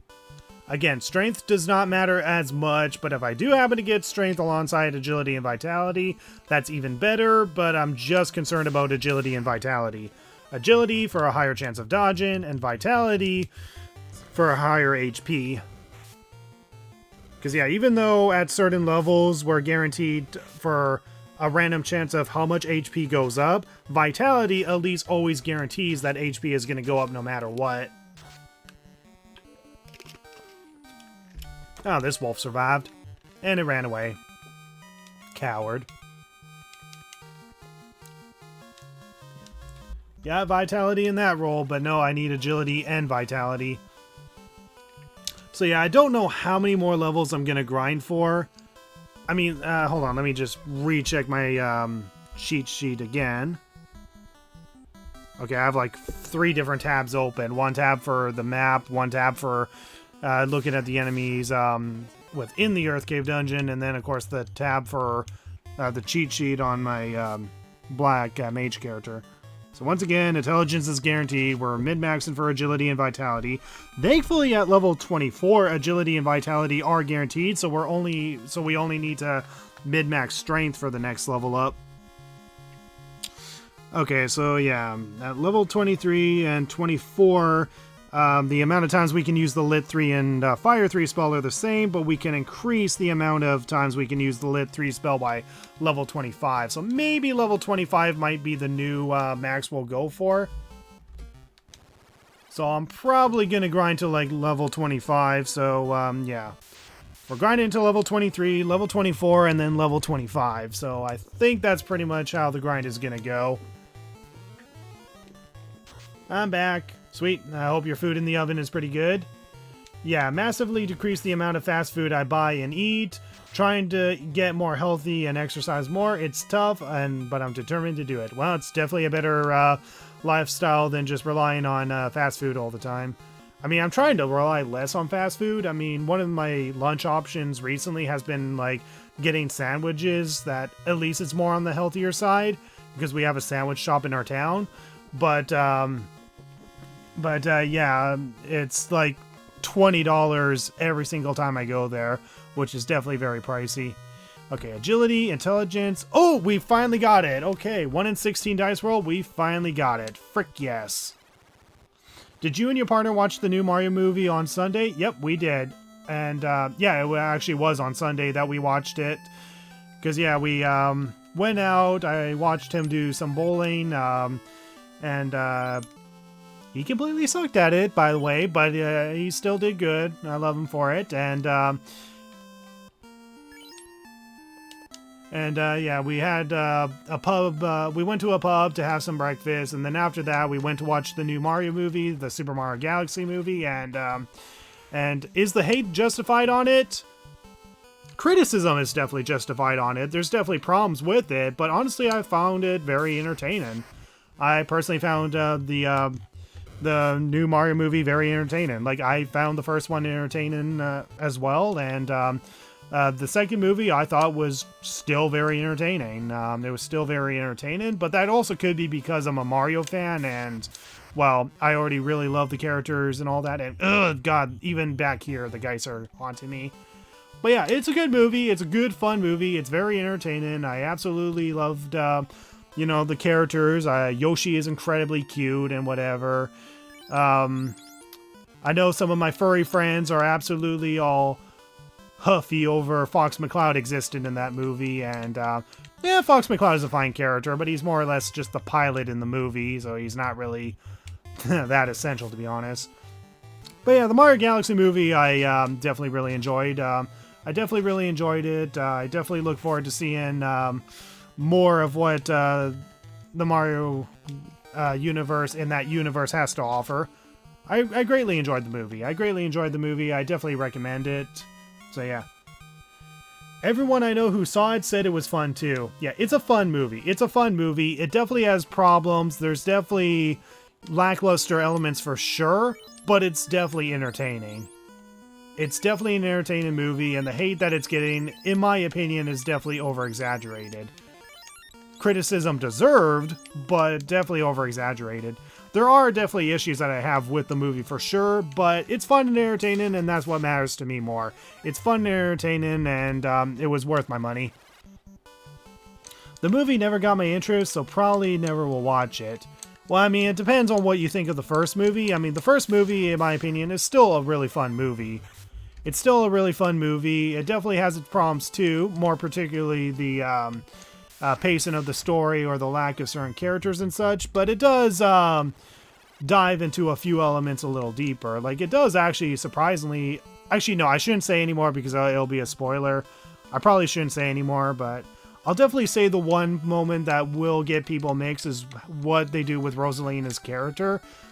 Like, her performance is really good. The character herself is good, but she definitely lacks screen time, and they definitely change something with Rosalina's character that may or may not get on people's nerves, or may not, or some people may not like.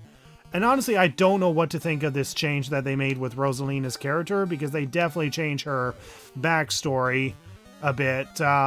Like, there's definitely similarities with her, more particularly with her being the mother to the Lumos and all that, but yeah, they definitely change around Rosalina's character, and they have one addition that is, like, completely different from how it is in the games, and it's an addition that people will either like or dislike. And me, I don't know how I feel about it. It works well for the story they are trying to tell, but it definitely changes the Mario lore in so many ways. Never watched the first one either. Well, I do recommend it if you are a fan of the Mario games. If you're a fan of the Mario games, you'll definitely find some entertainment with it. Obviously, the biggest what if is pretty much whether or not if Illumination can make a good movie, because that's definitely the big what if when it comes to people, when it comes to the Mario movie, is the fact that it's made by Illumination. And if you've seen Illumination movies, they're competent animators, but they're not the best of telling engaging stories like Pixar or even most Disney films are. They're definitely more concerned of making their movies more child-friendly, which is effective, but yeah, they can be definitely over-exploitive when it comes to how child-friendly they can be. But in my opinion, the Mario movie is still very entertaining, despite some of the lackluster elements or the obvious DNA that it's, you know, an Illumination movie. Because when it comes to Illumination, you know, I enjoyed the first Despicable Me movie. The first Despicable Me movie, in my opinion, is a good movie that was made by them. But almost every other movie that they've made, in my opinion, was just so mediocre that I just don't really care much for their other movies. But I do find the Mario movie, the first movie, and the Mario Galaxy movie both entertaining, that even with its flaws, I still recommend it. There's definitely more fun to be had than problems, in my opinion. And even my boyfriend greatly enjoyed it as well. He greatly enjoyed it, but mind you, he's not as critical as I am. And I'm a very critical person. I am more cautious than I am optimistic with the new Zelda movie. Also a little jealous I'm not the one that gets to direct it and whatever, but, you know, I'll save that for myself. Rosalina is my favorite. What did they change? Well, you'll find out for yourself when you eventually watch the movie. I'm not going to spoil it here. You'll find out for yourself when you watch the movie. Like, it's not necessarily an insulting or bad change, but they definitely change the way her backstory goes.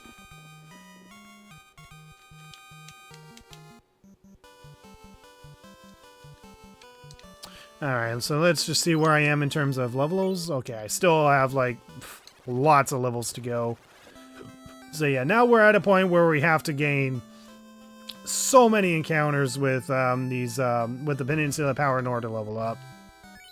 If I was grinding against random encounters around Melmond or Crescent Lake, this would definitely take longer.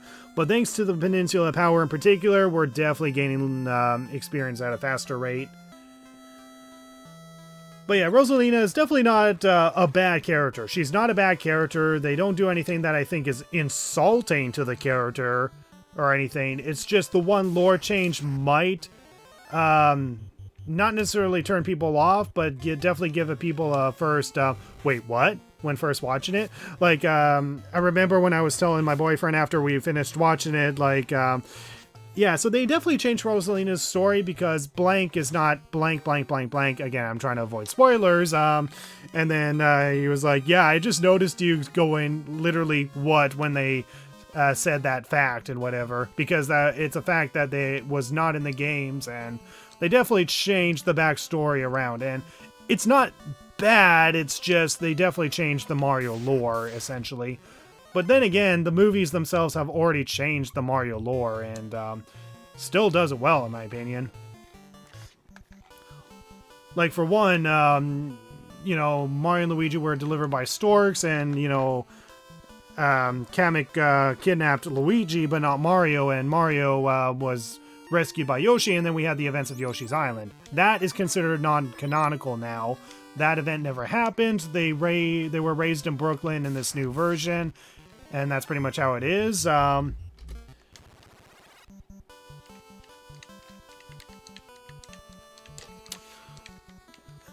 not to mention that Mario and Donkey Kong have met within Brooklyn, and not to mention that Mario was also having a relationship with Pauline. Pauline doesn't even appear at all in the Mario Galaxy movie. She did have a brief cameo in the first movie as the mayor, which is fitting. But yeah, Pauline, as far as I can tell in this universe, was never a girlfriend of Mario's at some point, because as most people know, Pauline was the ex-girlfriend of Mario during the events of the first Donkey Kong game, so when he was known as Jumpman, because yeah, if you remember the arcade game, it was pretty much Mario had to save Pauline from Donkey Kong, and yeah, that event just never happens in the game or in the movies. Like, Donkey Kong is in the first movie, but they meet within the other world, not within Brooklyn. Oh yeah, crap ton of experience. That was a good grind. They definitely changed the lore around, but they do add at least enough originality that, in my opinion, it's still a unique universe of the Mario universe. It's definitely not insulting. There's definitely elements that I wish they have that were in the games, but it's still worthwhile. It's still worthwhile to go and watch. I mean, I've been able to enjoy Mario content that is clearly not canonical, whether it's the spin-off games or even watching fan-made projects where, you know, Mario and Luigi are like have like sibling rivalries or whatever, like that are like clearly non-canonical. Like, that stuff I honestly find still fine and still entertaining in its own right. Another quick question about Final Fantasy X, since I'm grinding right now. How often can you get the ability spheres? You get the ability spheres less often compared to the power, mana, and speed spheres, but they should not be uncommon that you're not constantly getting them. Yeah, just keep grinding around. You should eventually gain some ability spheres. I mean, I don't know what abilities you're grinding for exactly, but just keep grinding, you should eventually be able to get them. Come on, die in this lightning blast, you giants. Yeah, the giants are not going to be as efficient of a grind, but oh god, I'm going to die here, aren't I? I'm going to die. Ooh, miss, nice. Haha, evade, bitch. Only got one left and got lots of power, mana, and speed spheres. But yeah, the power, mana, and speed spheres are more common than the ability spheres, but just keep grinding and you'll eventually reach them. As long as you're at least one space ahead of whatever ability you're trying to learn, you should still be able to learn it while learning whatever adjacent spheres that you need to learn, because pretty much you can learn whatever spheres you're on or adjacent to. So as long as you're at least adjacent to whatever ability you're trying to learn, you can still learn it. And if you have to hold back from leveling up, you can still hold back from leveling up. It's not going to be a detriment if you do so. I mean, people have been able to beat this game without using the sphere grid. And if you can't, you know, level the character any more up because you're trying to learn a certain ability or a certain whatever on the sphere grid, it doesn't hurt to, like, you know, have multiple sphere levels on them, because once you're able to gain that ability sphere and learn their ability, you can just move on the sphere grid and continue on. And you have more than enough characters to work with. Again, you're mostly using Titus for an agility build. You're using Wakka for status effects, but also being able to attack flying enemies, so for high accuracy. Lulu for elemental enemies. And then Yuna whenever you want to just overpower enemies with your Aeons. And of course, Yuna is also useful for being a white mage, so for healing and such. I used a tent, right? Frick, I was not paying attention. You know, I have so many tents, I'll at least just eat a tent here just so I can use it. I don't know if I used a tent or not. I was too busy answering Sparks13's question here. Only got one left and lots of power, mana, and spirit spheres. So yeah, as long as you're just... Okay, now I'm going to reset because, yeah, I ran out of Lit 3 spells. Get another encounter against the zombie minotaurs. God damn it. Actually, hold on. I should be paying attention. Where am I? Okay, 6,800. I'm fine. But yeah, you should be totally fine. Just focus on, you know, leveling up your characters. Enjoy the story. And honestly, you really don't need a grind until you get to the Calmlands. Once you get to the Calmlands, then I would worry about grinding. Why did I run away? I want to reset. Yeah, don't worry about grinding too much. I mean, if a boss fight does get tough, yeah, go ahead and grind for whatever's essential. So if a boss fight has like a elemental weakness, then you definitely want to grind Lulu more. And if you want like high attack power without dying, definitely grind Yuna more, because Yuna's stats affect how much the Aeons grow. Like the Aeons pretty much grow in two different ways based on the amount of battles that you do. So doing lots of grinding can definitely help make your Aeons stronger, but also the amount of stats that you increase on Yuna can affect how much your Aeon stats are. Does suck that not everyone gets AP even if in battle. Just beat two enemies with Titus and Wakka, but Lulu didn't get any. Yeah, essentially they have to perform an action in battle. They have to perform an action in battle, so if you have them, you know, run to reserve for someone else to act, they don't gain the EXP. Essentially they have to perform an action, whether if it's guarding, attacking, or using an item. So that's the only way that they're actually able to gain levels.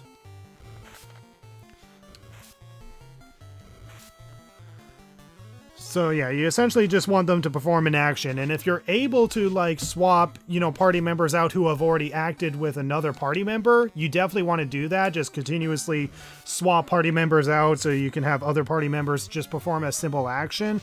So you can do a simple action such as guarding, which is a simple press of the Y button for them to guard.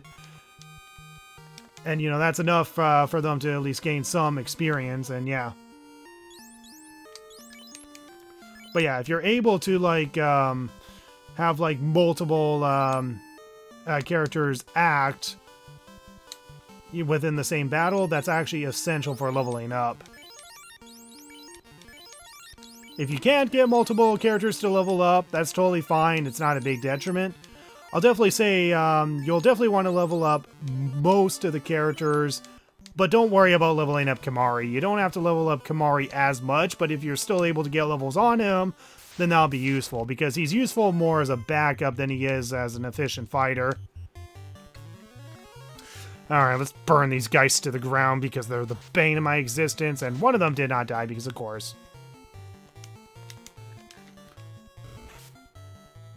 Die!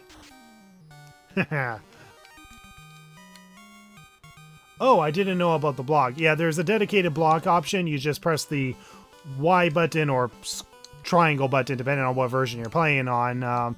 And you can have the characters guard as a way of passing their turn. So you can have them pass their turn without attacking. I mean, it's probably better just to, you know, have them attack physically than to guard, but there is a guard option. And guarding does count as them doing an action, so they will gain AP by the end of the battle if you guard. Alright, so let's save and Provoca. Probably stuck up on potions again. Actually, no, I'll stock up on potions once I get closer to the EXP threshold, because, yeah, I'm down to 68 potions, and I started this grind with 99, so yeah, unfortunately using potions is definitely essential for the grind. But on the upside, at least I'm gaining more gil than I am spending time on potions, and of course healing at the end. So I'll definitely need to make sure that I stock up on potions after I level up or something. So now I just need to grind against some random encounters until I eventually get close to the EXP threshold. I think grinding on the Peninsula Power is going to be too powerful, so I'm just going to grind more in the southern east corner over here just so I can at least have a chance. Because I get a good amount of enemies within at least this area.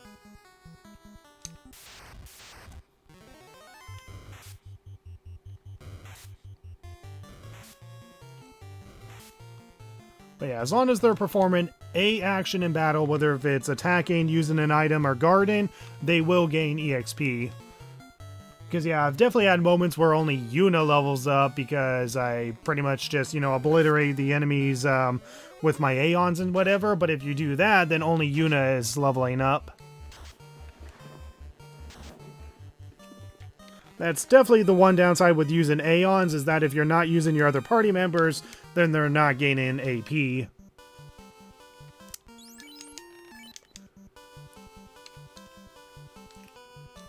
But yeah, as long as they're performing an action in battle and you efficiently make use of, like, you know, swapping them out and such, then you will definitely be leveling up. And oh my god, even out here they want to stun lock me.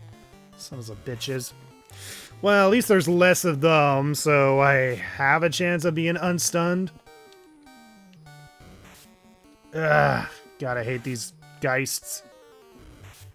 Well, what sucks is that in the dungeon, it's both the Geists and the Spectres, and since they come in groups of 9, that just increases the chances of me being stun-locked until game over. But yeah, I definitely want to obliterate these guys because I hate these guys so much. Yeah, I can eat a tent to save my progress. You're very welcome, Sparks13.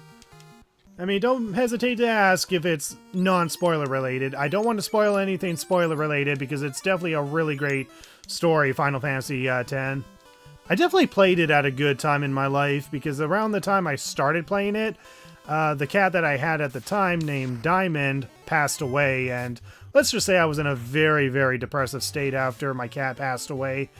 And let's just say the themes of Final Fantasy X definitely helped me through it. It definitely helped me through it. You know, listening to the hymn in the church definitely made me feel like I was connected to my cat spiritually. But then the overall message of Final Fantasy X, which I won't spoil, definitely hits close to home, that it definitely felt like it was something that I needed at the time. I mean, video games have such a strong impact that sometimes its themes can hit a strong impact. I mean, Persona with its themes on death, truth, and rebellion and all that do hit close to home and are definitely, you know, really good themes for people to know of. Or to understand and realize that they have more control of their life than they think. Okay, I got poison, so I definitely need to cure that poison. Oh wow, is it raining outside? I don't know if you guys can hear it, but it's like pounding rain outside right now. Okay, so 573, so grind a little bit more. Gotta get myself close to that EXP threshold, and as long as I eat a tent every now and then, I'm saving my progress.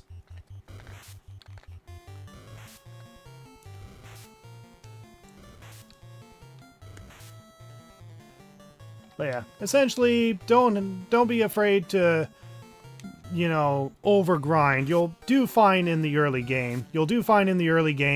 Got poisoned again, damn it. You'll do fine in the early game. Save the Luck Sphere until you get a Fortune Sphere so you can activate the Luck Sphere. And if you're going to use the Luck Sphere, use it on a physical attacking character. So either Titus or Waka or one other physical attacker that you'll get a little later on. Yeah, the themes of Final Fantasy XIV and Walker expanded helped me cope with my mother passed away from COVID. Games really do help. I'm so sorry that your mother passed away from COVID, buddy. That's... sucks. Yeah, people said that COVID was not a big freaking deal. It definitely was. But yeah, the themes of Final Fantasy... Final Fantasy X in particular, with the themes of death and, you know, false hope and all that, definitely hit close to home for me, and it definitely helped me cope with the passing of my cat at the time when I first played it.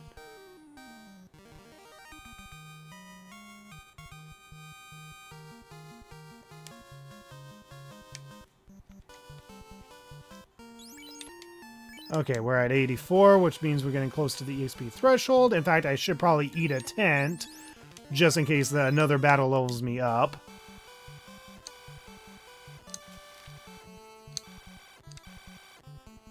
Wait, are you guys hearing a glitch sound every time I walk around?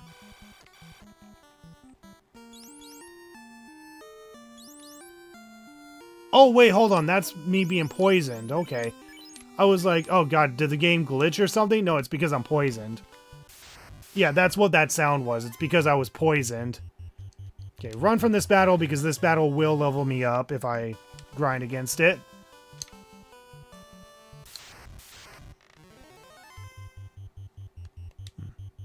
I think I might be fine if I just attack one of these guys. Of course, it becomes ineffective because the one I targeted ran away. Yeah, that was something I didn't think I had to worry about when doing this run, is the ineffective attacks. Because the ineffective attacks essentially means if you're targeting an enemy that is either run away or is already defeated, you attack nothing. Yeah, I never thought I had to worry about that at all, but apparently I do. Okay, 21. That should be enough for me to be in the EXP threshold. In fact, before I save at the end, I'm just going to buy some potions and such.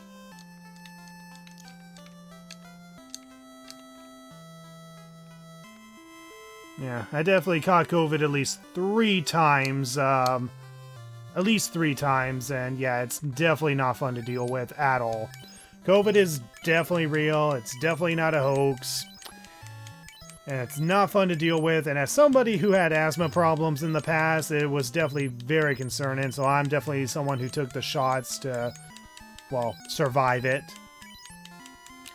Unfortunately, I got COVID at least 3 times, but I did manage to get through it and survive, but unfortunately not everybody is lucky when it comes to COVID. It's definitely a very real virus, and definitely something that's a big threat. I'm just glad that it's less of a problem nowadays, but that doesn't mean that COVID isn't still around. I mean, heck, even the simple flu can be so deadly. Like, I caught a really, really bad flu in, like, early December. Like, in early December, I caught a really, really bad flu. I was, like, overheating that my own boyfriend was practically like, should I be driving you to the hospital or whatever? And my mom had to convince him to, like, calm down. He'll be fine. Just let him rest and such. That fever was not fun to deal with. Like, it was giving me a dizzy sensation. Like, I was in the middle of work and I was worried that I was gonna pass out and just smack my head to the concrete floor. Like, oh god. Getting sick is not fun, to say the least. Okay.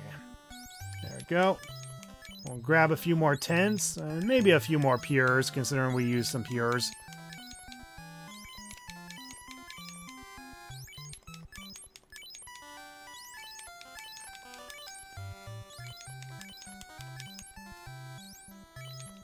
But yeah, unfortunately, no stats and decrease my chances of getting stunned. The best I can do is just increase my agility so I can decrease the amount of attacks coming my way. So that way I can at least have a chance of running from a battle if I get stun locked. It's not a guaranteed chance, but yeah. Thanks. Yeah, it's been rough and it still enrages me when people say it's fake. Yeah.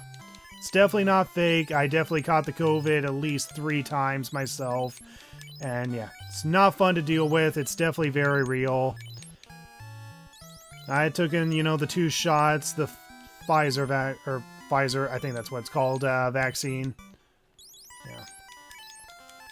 Unfortunately, people will convince themselves that it's fake because they like to think that the government is controlling them or whatever to, you know, dictate how their lives go and such. But unfortunately, that's just the way people think because, you know, as stated in something like Metaphor ReFantazio, anything that is unfamiliar or scary to endure, it causes anxiety. And if it causes anxiety, people want to lean towards the familiar because the familiar is more comforting than the new.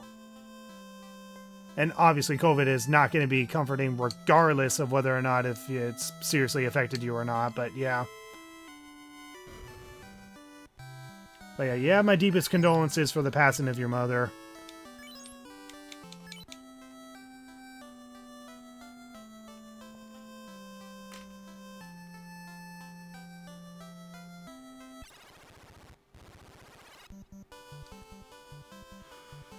Alright, now time for some EXP grind. Actually, hold on.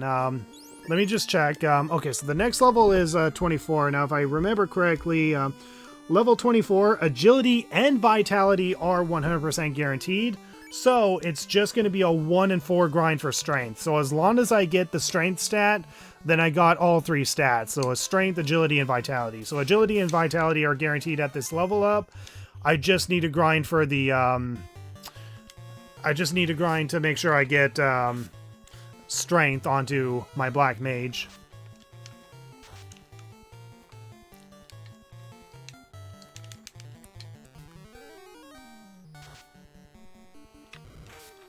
So thankfully this should be a shorter grind, but that doesn't mean a 1 and 4 grind is necessarily going to mean less resetting.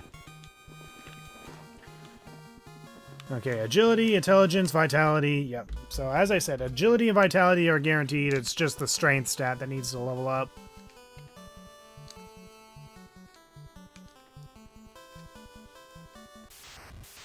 When my Tata passed away last year, I couldn't play any video games. I was so hurt to play. We were very close. I mean, it's understandable. I mean, everyone copes in their own way, but yeah. For a good while when my cat passed away back in 2016, you know, around the time I first played Final Fantasy X for the first time, I couldn't really look at anything that was just cats because just seeing cats in general just reminded me of the very cat I lost, and it definitely took me a really long time to really cope with it. Like, it's already heading into 10 years since she has passed away, and yeah, I do wish she was still around, but yeah. And then eventually my sister adopted another cat, and I did not want another cat because the cat that I wanted was the cat that already passed away. But obviously I had to accept the fact that, you know, she was never coming back. Like, I was definitely in a deep mourning state. And honestly, I think the themes of Persona 3 dealing with the subject of death definitely helped me accept the fact that death is a part of life more. So even though, yes, my cat has passed away and such, you know, I just have to continue living and live on. Not necessarily for her, but also for myself, you know, make life worth living. But yeah, everyone copes in different ways, yeah. But yeah, death is a very real thing. It's unfortunately something that's unavoidable. I mean, earlier this year in early February, my mom's dad recently passed away. And yeah, I can definitely say out of all of us, my mom is definitely the most hurt by it because it is her dad. because it is her dad, and yeah, it was definitely pretty hard coping, and unfortunately my uncles definitely took it the hardest. Like, my uncles definitely coped in like the worst way possible, but unfortunately that's just how people are.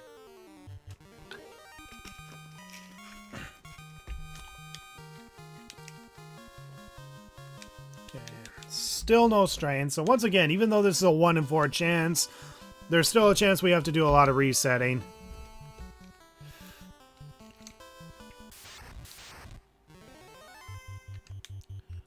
But yeah, my grandpa recently passed away early February. Definitely had the chance to see him in the hospital along with the rest of the family, and the last people that got to see him before he passed was his own children, so my 2 uncles and his daughter, my mom. It's definitely a really sad moment, especially for my mom in particular. It was definitely pretty hard on her, and it doesn't help that life and work just continues to make things more stressful when she's also in the middle of mourning. It's just I know people can't always read the room and know when someone's passed away, but yeah, some people just straight up don't care and think everything is pixel perfect in life when it's really not.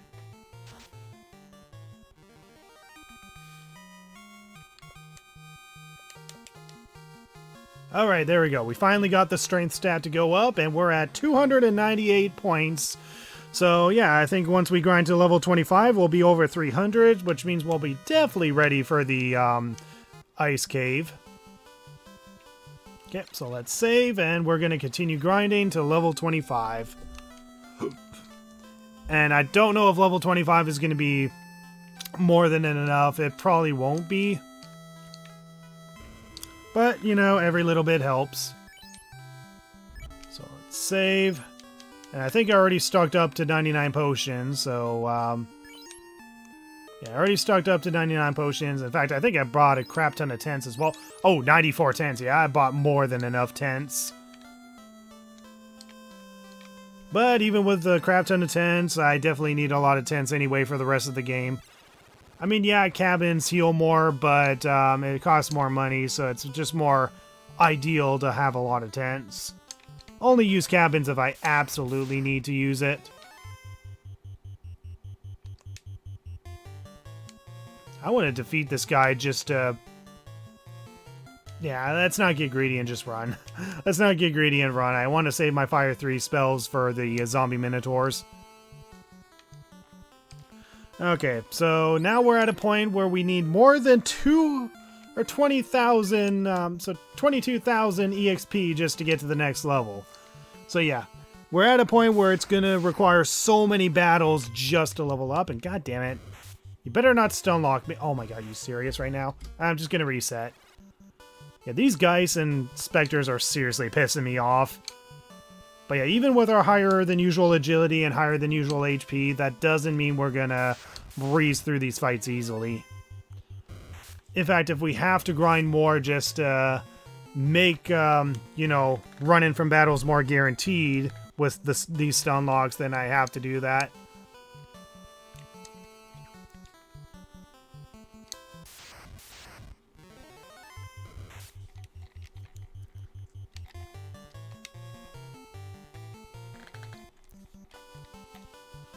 Yeah, goddamn it. The Geist and Spectres are the bane of my goddamn existence. Like, seriously. Alright, now let's eat ourselves a tent, and... Oh! I just noticed we're now at 9 uses of fire magic now. So now we can use fire and lit 1 9 times. So yeah, the 9 is the maximum that we can use every level spell. So it slowly increases over time as you level up. So obviously we want to increase these as much as possible so we can have like 9 things of Fire 3, Lit 3, and eventually Ice 3 when we learn it at level 7.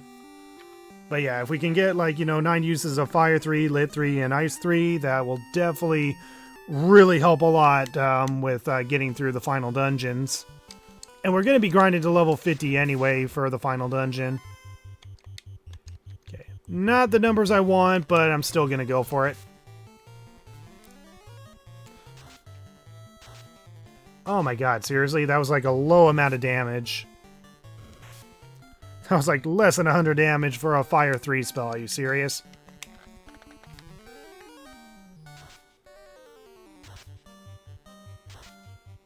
But yeah, I know the talk of like death and passing is definitely too depressing, but still it doesn't hurt to talk about it because unfortunately it is a real thing and it's definitely something that everyone one way or another has to go through. Whether if it's them going through with it or them mourning the passing of someone. And yeah, Final Fantasy 10 and I guess 14 as I found out, but I don't know for sure because I haven't even played 14 yet. I've tried to play 14, but have troubles signing up an account. But yeah, Final Fantasy 10 and even what I played so far, Final Fantasy 2 has like big themes of like loss and such. And, you know, Persona 3 also has big themes of loss, and I think, you know, having stories like this is definitely important. It definitely shows people that, you know, this is inevitable. It is something that all of us have to go through, but everything will be okay, even if what you have is long gone. Alright, 4 zombie minotaurs. Let's burn them to the ground. But yeah, I hope I don't have to grind to level 40 just so I can have like the Spectres and Geist run, because if that's the case, then Jesus Christ, this is like one of the worst runs I've ever touched. But yeah, the more we level up, the higher the chances are of us being able to escape. Unfortunately, the more we level up, we're not increasing our damage more. Unless it's physical attacks. We're not increasing our damage more the more we level up, unfortunately. Yeah, Persona 3 handled it well. And also, I recently finished Episode Aegis, and yeah, it's not as good as the main story, but I think Episode Aegis still had a pretty good story of, like, you know, being able to cope with loss and such. I definitely don't regret playing Episode Aegis. It's just, between The Answer and Episode Aegis, yeah, I would definitely play Episode Aegis if I want to experience the story, because, yeah, Episode Aegis definitely has more gameplay improvements, or the gameplay improvements from the main Persona 3 Reload definitely makes Episode Aegis a much more tolerable experience to play.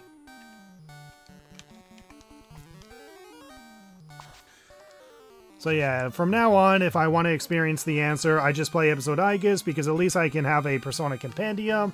At least there's more gameplay conveniences, like using the clock to get other party members to catch up on levels, and, you know, it was just a much more funner experience, even though, yeah, it can still get repetitive.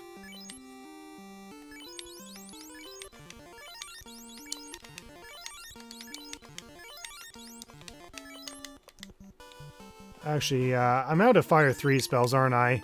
Yeah, I'm out of Fire 3 spells, so I'm just going to head back to Pravoka to save and restock on my Fire 3 spells, and then grind more.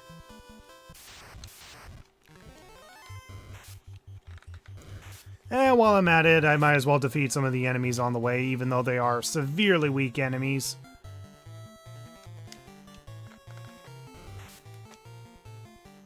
Ah, goddammit, I got poisoned. Are you serious?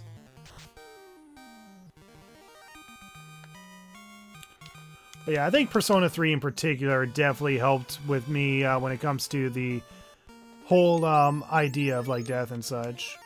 Like, yeah, there's other content that also does it just as great.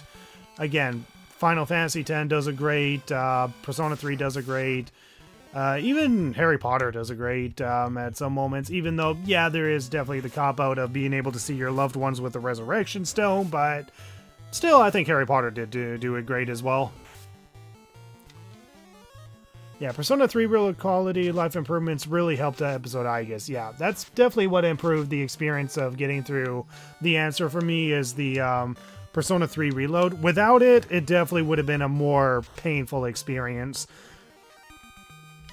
Yeah, it's still grindy. Yeah, it does get repetitive that I'm not doing social links and such, but Episode Aegis was definitely a much more tolerable experience than The Answer.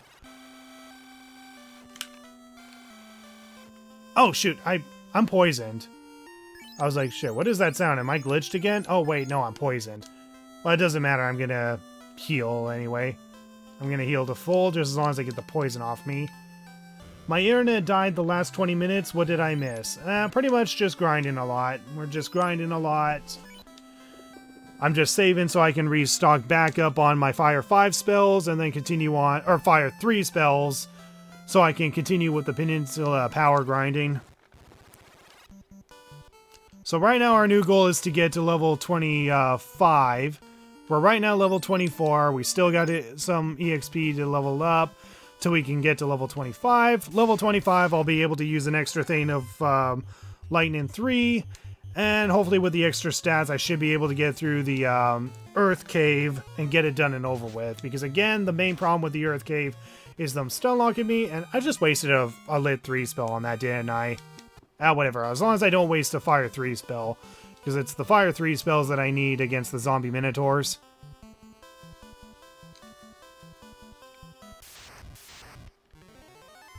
Okay, just run.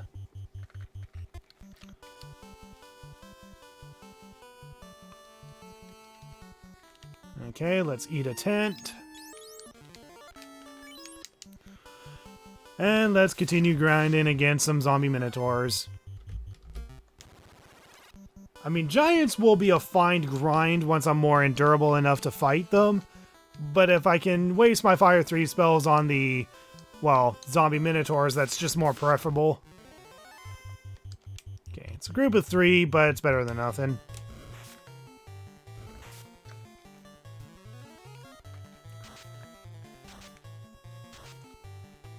I hate the fact that it's completely random how much damage it does.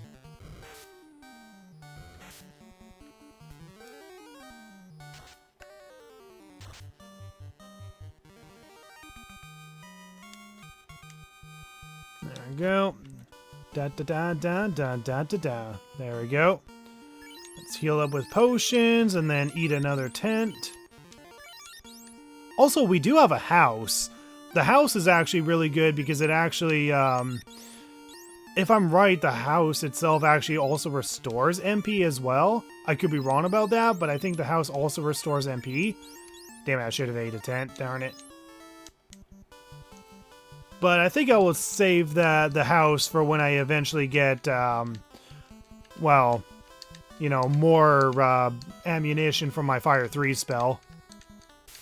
And once we get to later levels, where grinding to a really high level just takes a really long time, even with the Peninsula power grinding. And it's only a matter of time before even the Peninsula power is going to be not as useful. Right, hopefully 3 Lit 3 spells are good enough to finish the Giants. Even though the Giants don't give me as much experience as the Minotaurs, at least it's still a grinding source. So we'll throw the Lit 3 spells at them. Terminated. Terminated. Maybe I should go for a weaker spell instead of Lit 3. Or do I still have... Yeah, screw it. Just go with Lit 3.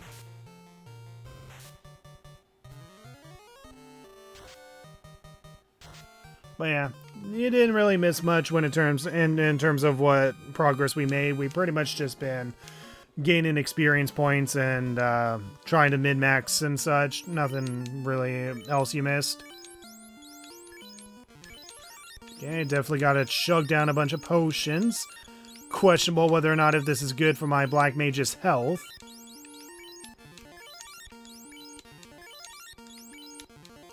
Okay, and then eat a tent. And now grind at least probably one more battle against some zombie minotaurs. Preferably zombie minotaurs.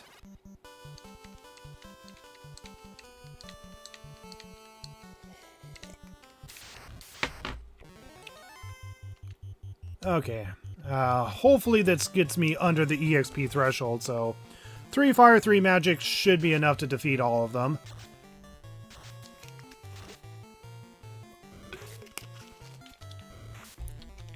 The less there are on screen, the more chances I have of getting through them.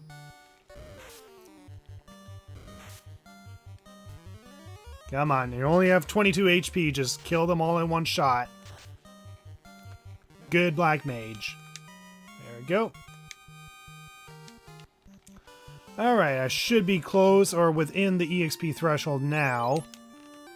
1,905. Okay, maybe not as much, but at least it's close enough. And yeah, now we got so much money. We have like so much money that we can practically just stock up on 99 potions and 99 tents if we want.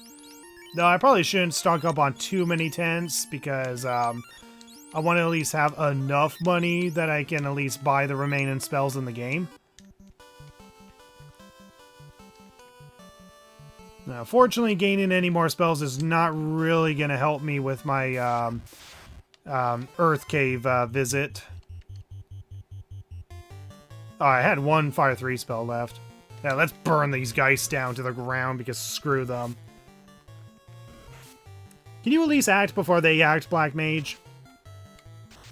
Good luck with the stats. That's what I hope for. Screw these geists.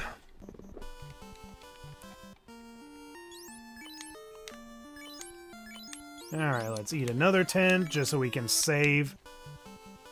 So I'm out of Fire 3 spells, so I'll make my way back to Pravoka to restock on my Tier 3 elemental spells, and then go back to grinding until we're close to the EXP threshold to leveling up to level 27. Or 25, I mean. 27, seriously. Actually, let me just check my stats here. Okay, so level 25, strength is guaranteed, so it's going to be a 1 in 16 chance of leveling up agility and vitality. And level 26, strength, agility, and vitality are not guaranteed, so it's going to be a 1 in... God damn it. I'm just going to check further just to see if it's even worth grinding more than level 25. But hey, once we get to level 25, that means we're... once we get to level 25, that means we're going to essentially be able to... or we're halfway through leveling up, essentially. We're halfway through leveling up once we get to level 25. So yeah, I don't know how far I need to level up if I'm going to have a chance against the later dungeons, but right now I definitely have the level that I need to get through the Earth Cave. It's just a matter of being able to get through the Earth Cave without freaking dying.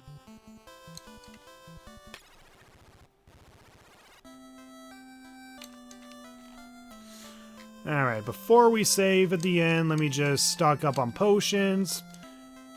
Even if my game crashes for some reason, at least I have a tent that I used out in the overworld. So we're just going to stock up on potions. I'm not going to worry about buying more tents, because right now that's not as essential. I'll worry about buying more tents once I start getting low on tents. I mean, I have like over 80 tents. That's like more than enough to possibly get me through the rest of the game. And I should also have a good amount of tents that I don't have, so that way I can at least get free tents within dungeons, if I happen to get them from chests. But yeah, I really don't have to worry about money, so trying to grind for any of the treasure chests within the Earth Cave is definitely useless. Because I think the only things that are left within the Earth Cave for me to get is pretty much money and pretty much weapons and armor for me to sell, which is great for money, but... yeah, I'm gaining a good amount of money from the Peninsula power grinding, so it's really not necessary. And if level 25 proves to be not enough, then yeah, we're gonna have to commit to the grind more. I don't know how much I need to overgrind in order to make it more feasible for me, but we'll see. Right now, we just stock up on 99 potions, maybe buy a few more Thanes of Pures. Man, I really used up a lot of potions. Oh, okay, can't buy any more potions, so let's just buy a few more Pures, because Pures I know I'll definitely need for both the Peninsula power grinding and, of course, within the Earth Cave. And God who knows where within the later dungeons. Okay, so here we go. We got 99 potions, 40 Pures, 85 tents. That's like more than enough. I really don't need to buy 99 tents. In fact, if I can not buy 99 tents and have at least enough to get free tents from chests, then that'd definitely be more ideal. But yeah, making so much money, I should be able to buy most of the remaining spells in the game. But for now, none of the spells are really that useful at the moment. Because right now, I'm just min-maxing agility for a higher chance of dodging and vitality to increase my HP, so I can guarantee I can get through the stun locks of the Earth Cave as efficiently as possible. Okay, I still have like 1,155, so I'm just going to grind not on the Peninsula Power, but more to the right, so I can at least increase my chances of surviving.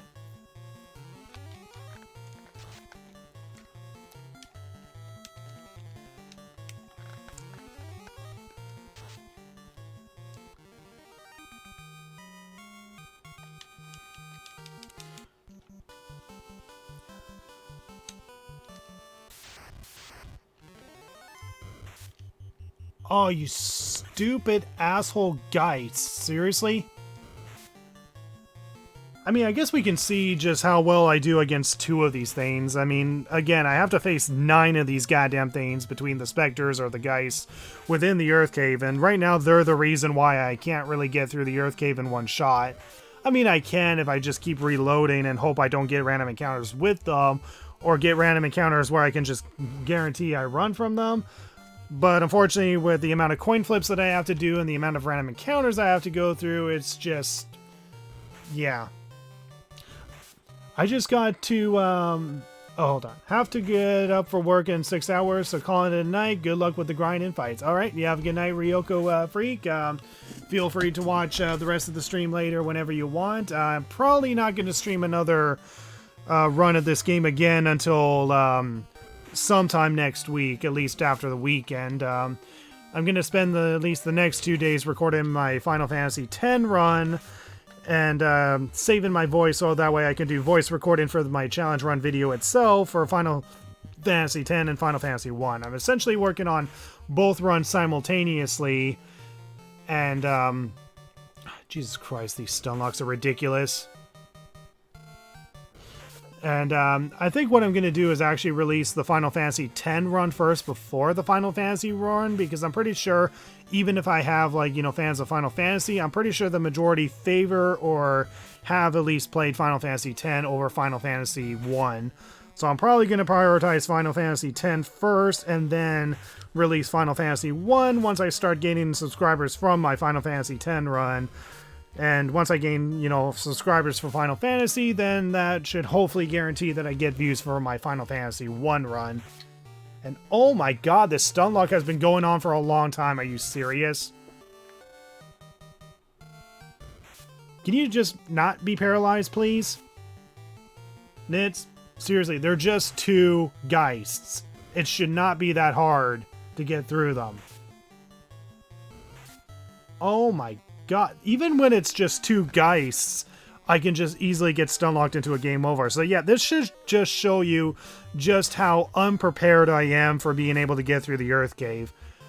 Mind you, even if I grind more HP and more chances of evading, then yeah, like, holy crap, this stun lock is so freaking bad, and I'm just fighting against 2 enemies around Pravoka.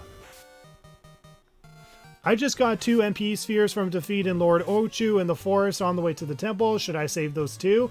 No, you can use that. You can use the MP spheres. If you have the mana spheres to use it, then the MP spheres are definitely more than worth using. In terms of who to use the MP spheres on, it would definitely be between either Yuna, Lulu, or Titus. I say those are more essential to use the MP spheres on. But yeah, oh my god, seriously? I have not been unstunned once throughout a battle of just 2 guys, and I'm expected to get through the Earth Cave with just, you know, 9 of these things. So yeah, this should just show you just how hell the Earth Cave is going to be. Even against 2 guys out in the overworld, I can just get stun locked to death. Like, it's that ridiculous, guys. It's seriously that ridiculous. So yeah, every single time I win a Geist battle, I definitely want to at least eat a tent, so that way I can at least save that EXP that I gained. But my god, that was freaking ridiculous. 2 guys and I just get stun locked to death. Well, I'll have to check the VOD later. Good night. Alright, you have a good night, Ryoka Freak, and I wish you the best for whatever goes on with work. But yeah, in terms of those 2 MP spheres that you got from defeating Lord Ochu, yeah, I definitely recommend using them. I definitely recommend using them because that means just more MP for whatever character you need it for.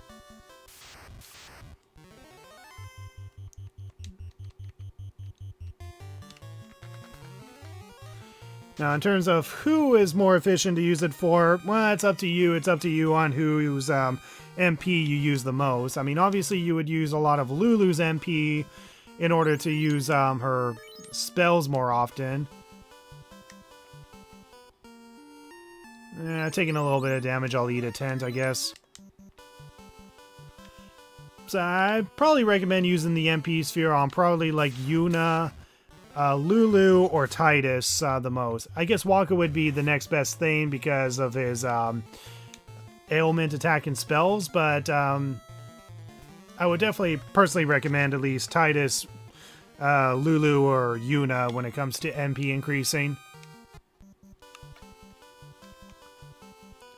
Remember, any stats that you increase on Yuna also affects her Aeons, so if you're using a lot of MP from her Aeons, then oh, god damn it, I hate these goddamn Geists!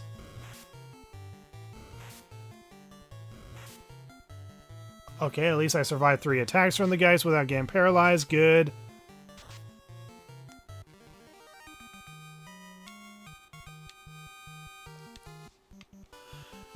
Alright, gotta make sure I'm checking to make sure I don't overlevel, so let me just eat another tent. Start making my way back to Pravoka and grind against some weaker enemies so I get close to the EXP threshold.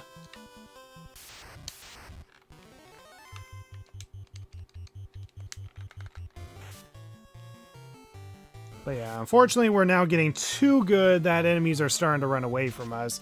Thankfully, it's going to be a while before the zombie minotaurs start to run away from us, although we will have moments where the zombie minotaurs will run from us also.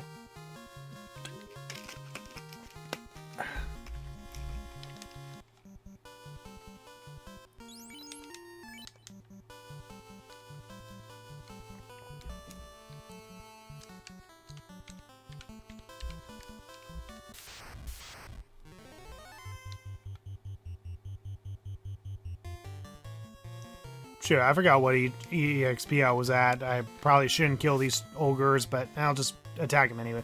1 ran away, so at least I only have to get 1 of their EXP.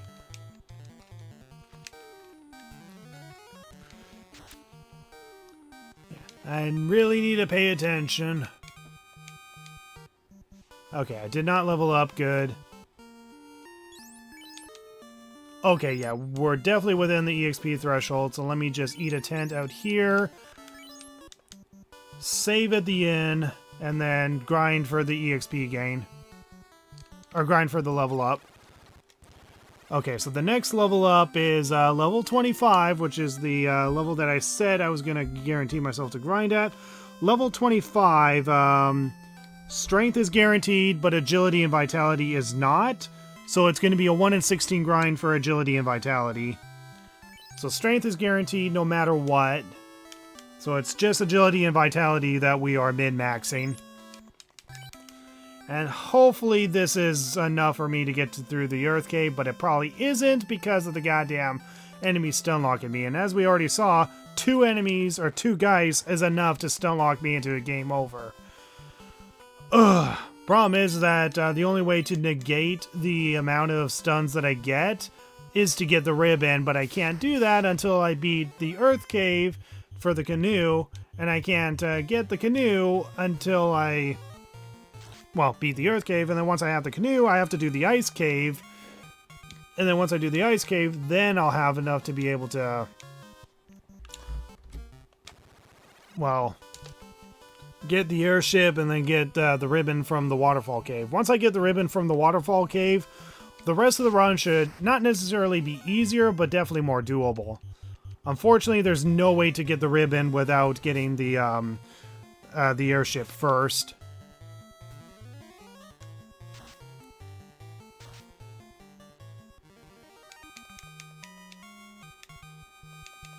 Okay, let's see. Strength, intelligence, luck. Yeah, nope. Reset. So strength and intelligence is guaranteed to go up. It's just agility and vitality. So roll that 1 in 16 side dice. We're going for agility and vitality.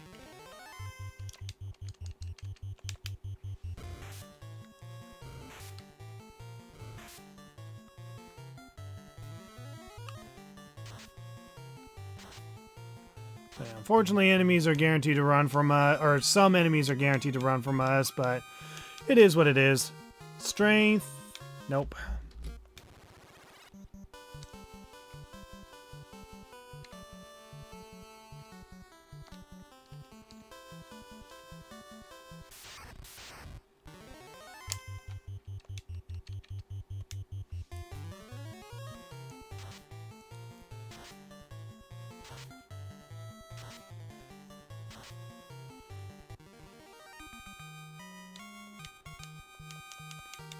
Okay, strength, agility, intelligence, darn it, vitality did not appear. And yeah, with this vitality increase, I should also be gaining over 300 HP now, which is definitely going to be essential. Using a Fire 3 spell when a simple fire spell can defeat this thing. Okay, strength, agility, intelligence, no vitality. Actually, how much EXP or how much HP am I gaining even without the vitality increasing?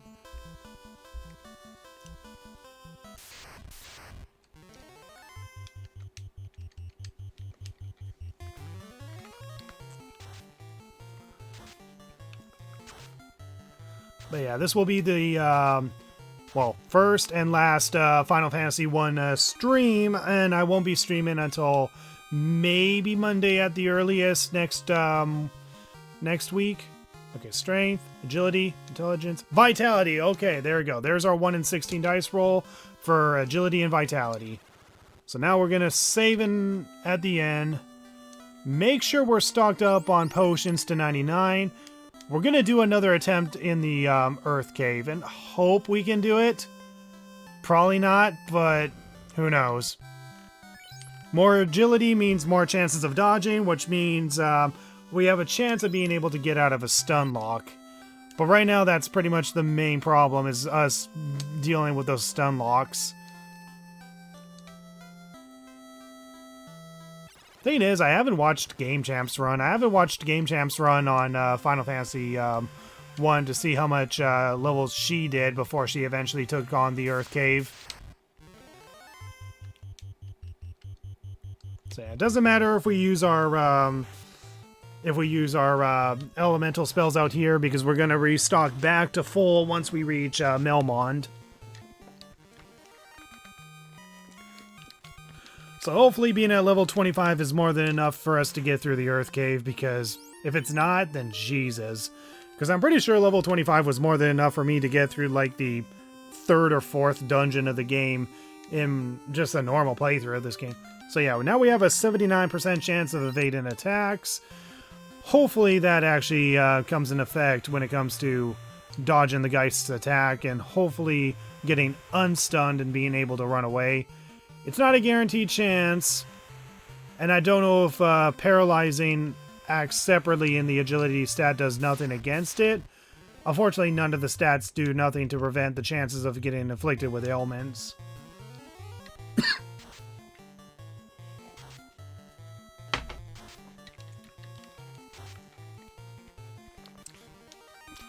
And actually, as of right now, we actually could technically start getting every single other spell in the game. Though I don't think it's going to be as essential right now.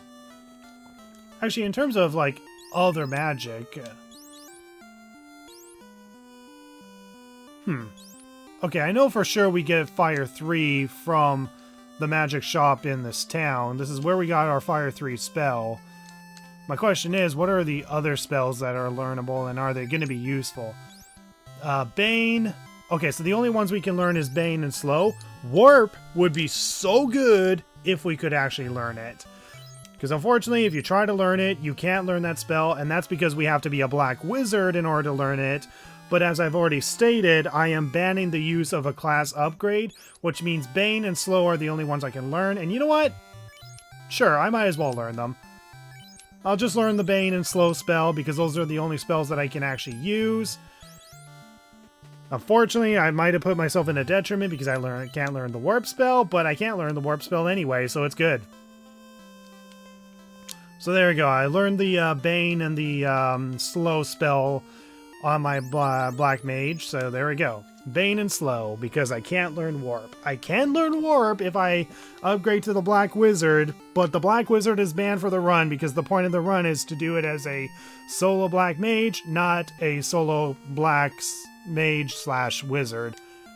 A Black Mage or a Black Wizard is banned for the run. Alright, so let's sleep at the inn to restock on our magic. I'm back! Yay, back and black. So there we go. I pretty much learned the Bane and the Slow 2 spell just because those are the only ones I can really use. Unfortunately, none of those spells are going to really help me against the Geist or the Spectres in the Earth Cave.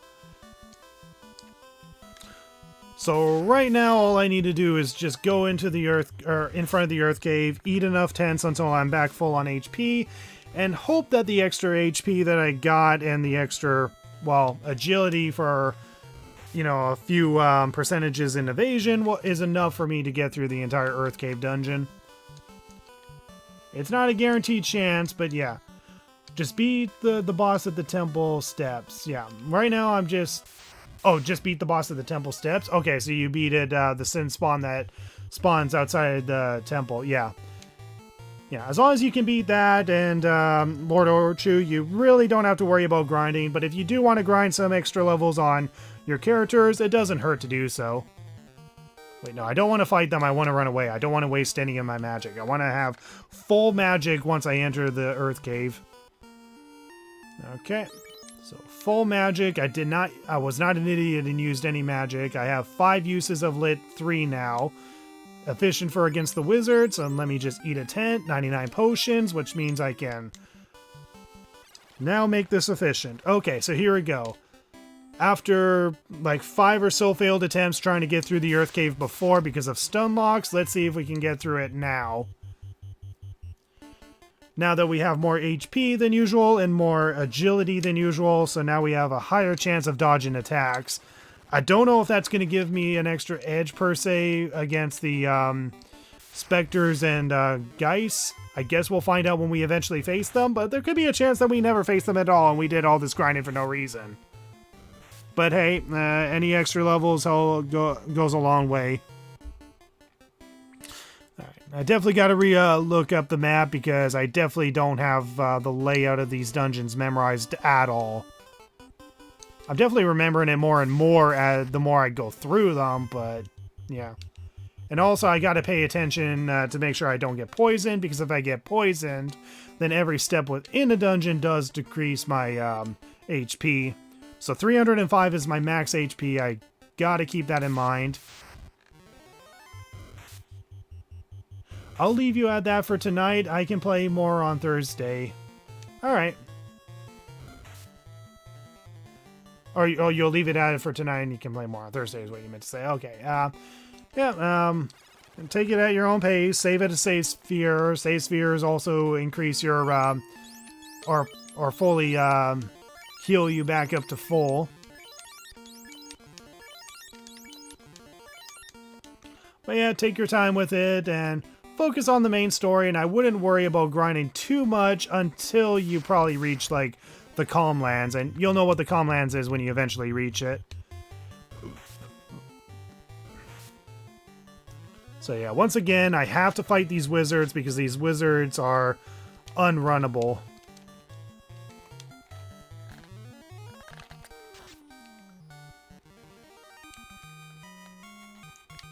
There we go. Hopefully I can get through this in one shot. And I don't have to face it up against the Geist Inspectors again. Because again, they were the primary reason why I was unable to get through this dungeon in one shot, like 3 levels beforehand. And since then, we've grinded an extra 3 levels, and our evasion is now at 79. I forget what our evasion was at before, but 79% chance of evading physical attacks is pretty damn good. That's actually the one upside with us playing as a Black Mage, is that a Black Mage, even in Final Fantasy X, the Black Mage just naturally has really, really high evasion. Okay, I got poison, so I definitely need to make sure I poison myself. Cure myself is what I meant to say. Yeah, make sure you poison yourself.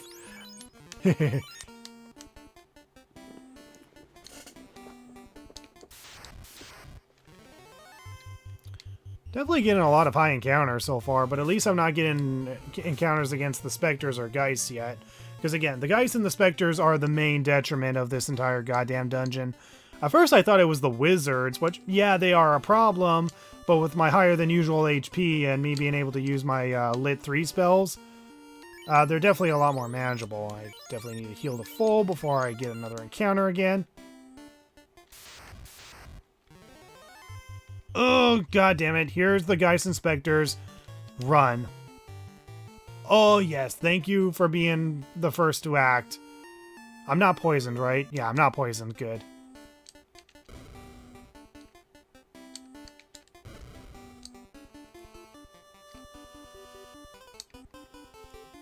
There we go. So now we use the rod to remove the plate. The plate shatters, revealing a stairway.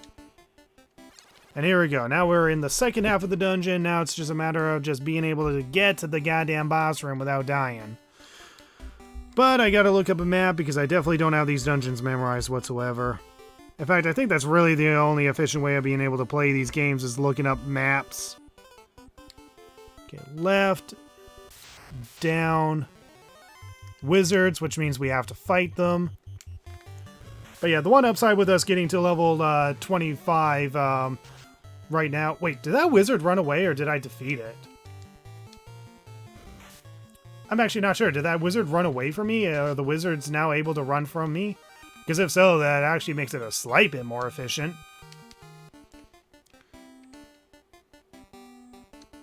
Okay, let's heal. And then figure out where we are on the map. Okay, where are we on the map? Okay, so we want to go... let's see... left... I'll go down instead of up because I think that it takes a slight less steps. Alright, let's run from these, from the camera's babies here. Image is such a weird name for these monsters. But yeah, once we reach the Fiend, then we're mostly home free, and that's assuming the Fiend doesn't kill me in one shot. Which I don't think it should. I mean, all I have to do is just cast a bunch of Fire 3 spells until it's defeated. Okay, I just gotta pay attention to the map to make sure I'm walking in the right direction, which I am. So this is the furthest I've walked so far in terms of these retries. Again, it's mostly because of the fact of the Geist Inspectors just stun locking me.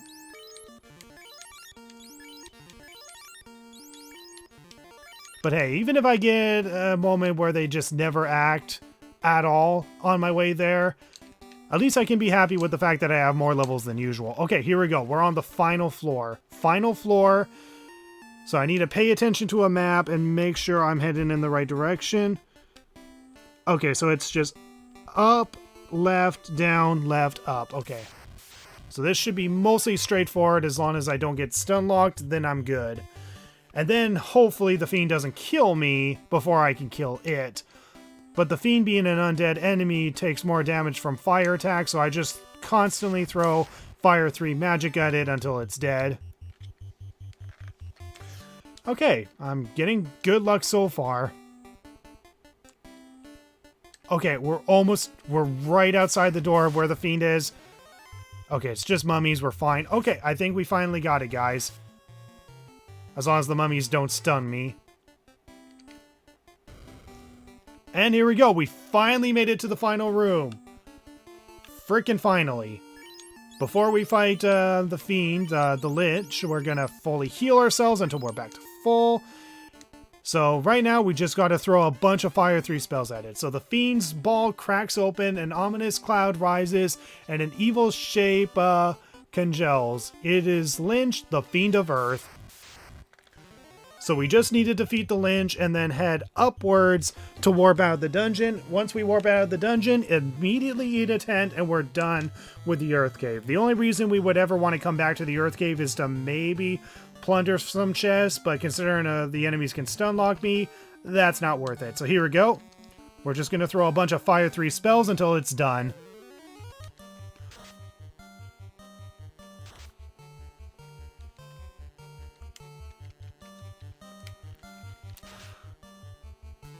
I don't know what Slurp does, but at least it was ineffective.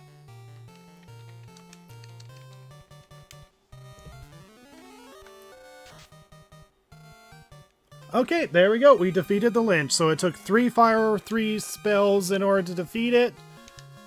I did not level up, thank God. Before I even consider going upwards, I don't know if I'm going to get a random encounter on my way out. If that's so, let me heal back up to full. And there we go. Well, once we stand on that, you can see that one of the orbs is now glowing on the upper left corner. That means we have one of the orbs activated. And now we just step on here and we warp out and we did it. Let's eat a tent. Woo! Oh, thank God we completed the Earth Cave in this stream. So we did it. We managed to complete the Earth Cave, but in all fairness, we only had one random encounter with the Geist Inspectors, but at least we were able to act first before they acted. So yeah, even though technically we grinded for a waste of time, at least we're a higher level than usual, so I don't consider it a waste of time. But we did it. Frick yes. Earth Cave is done. So now, the only thing that's left to do is to get to Crescent Lake, get a canoe, and then decide whether or not if we should do the fire dungeon, or the volcano dungeon, or the ice cavern first. Now, I think the ice cavern is going to be a little bit more problematic, so I'm probably going to at least do a plundering visit in the fire dungeon first. We'll do a plundering visit within the fire dungeon first. The only issue is that we definitely need to make sure we have like 99 things of potions, because we have no choice but to cross lava tiles, which will stun lock, or not stun lock me, which will have a high chance of what am I talking about? Okay, no. The fire tiles inside of the dungeon essentially pretty much makes me take damage every time I take a step, so I definitely need to make sure I'm stocked on 99 potions. It's just whether or not I need to grind more. I probably don't need to necessarily grind for the Fiend fight yet. I more or less need to grind so that way I can defeat any enemies on my way to some treasure chests. But yeah, now we're at a point where enemies are just going to start running from us.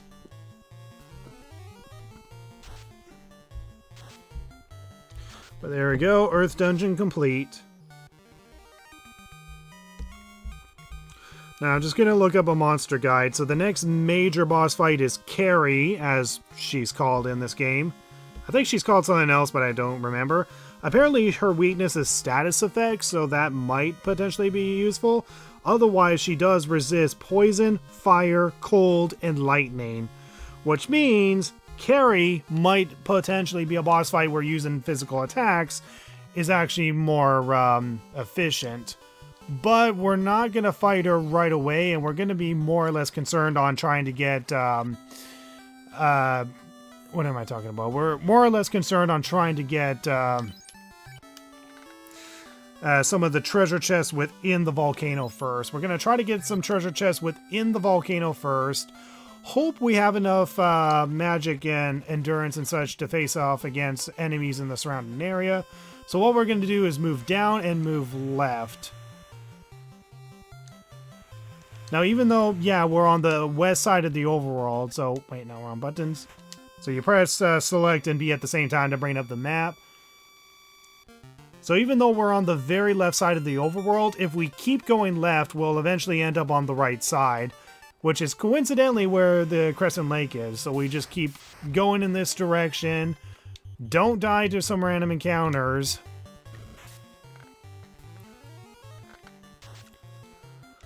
But yeah, unfortunately there's no armor from Crescent Lake that is going to increase our defense more. But I think what I'm going to do is do an initial plundering visit of the volcano level, which is more or less probably just going to be for money, but who knows, there might be something more useful.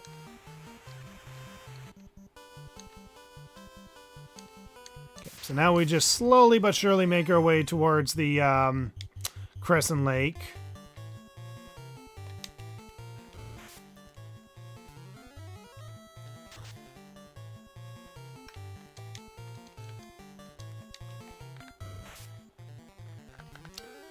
Alright, defeating one giant should be fine. I just gotta make sure that I don't accidentally level up while I'm out here.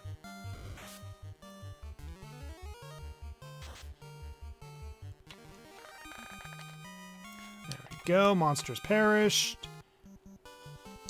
And maybe for safety I should eat a tent. I have like 80 tents, so I definitely have more than to spare. I definitely don't want to waste my potions if I don't have to, and I hope I can buy potions from Crescent Lake. I don't know if I can. Ugh. I don't know if these centipedes are actually a good grind or not. Let's see how much lightning and such does against them. Wait, one of them ran away? Are you telling me that we're over-leveled fighting these centipedes already? That should just tell you how much how over-leveled we are. Okay, at least I was able to terminate one. Ran away. Yeah, we're actually surprisingly over-leveled from enemies that could realistically kill me. Oh, wait, I'm poisoned. I'm poisoned.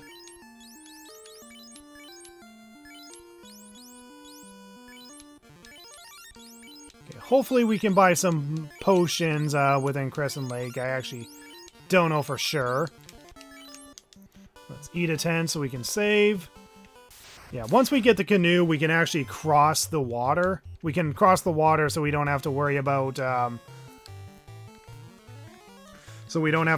walking around the lake itself. Alright, can we defeat this guy before it runs away? Huh. Wow, didn't expect them to run already. Yeah, apparently being at level 25 is over-leveled for them. Even though they could theoretically kill me instantly, yeah, apparently the centipedes are too scared of fighting a black mage, apparently. Alright, now before we save at the end, we're gonna get the canoe first, and then buy ourselves some potions, which hopefully we can get. Thank God we can get. We can't get tents from here, but that's fine. So now we're gonna stock up on potions until we have 99 potions. And maybe we'll check the magic shop just to see if there's anything that's worth it from the magic shop. Probably not, but first we're going to stock up on 99 potions because I think we're going to start doing the volcano as soon as possible. I mean, theoretically I should probably do like the ice cavern so I can get the ship and get the ribbon earlier, but it's not going to be helpful. So for now, just stock up on 99 potions and then go from there.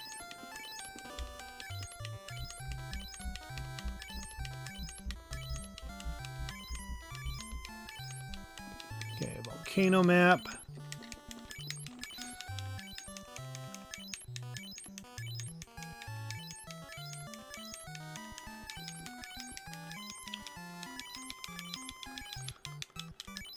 Maybe stock up on a few pures just in case.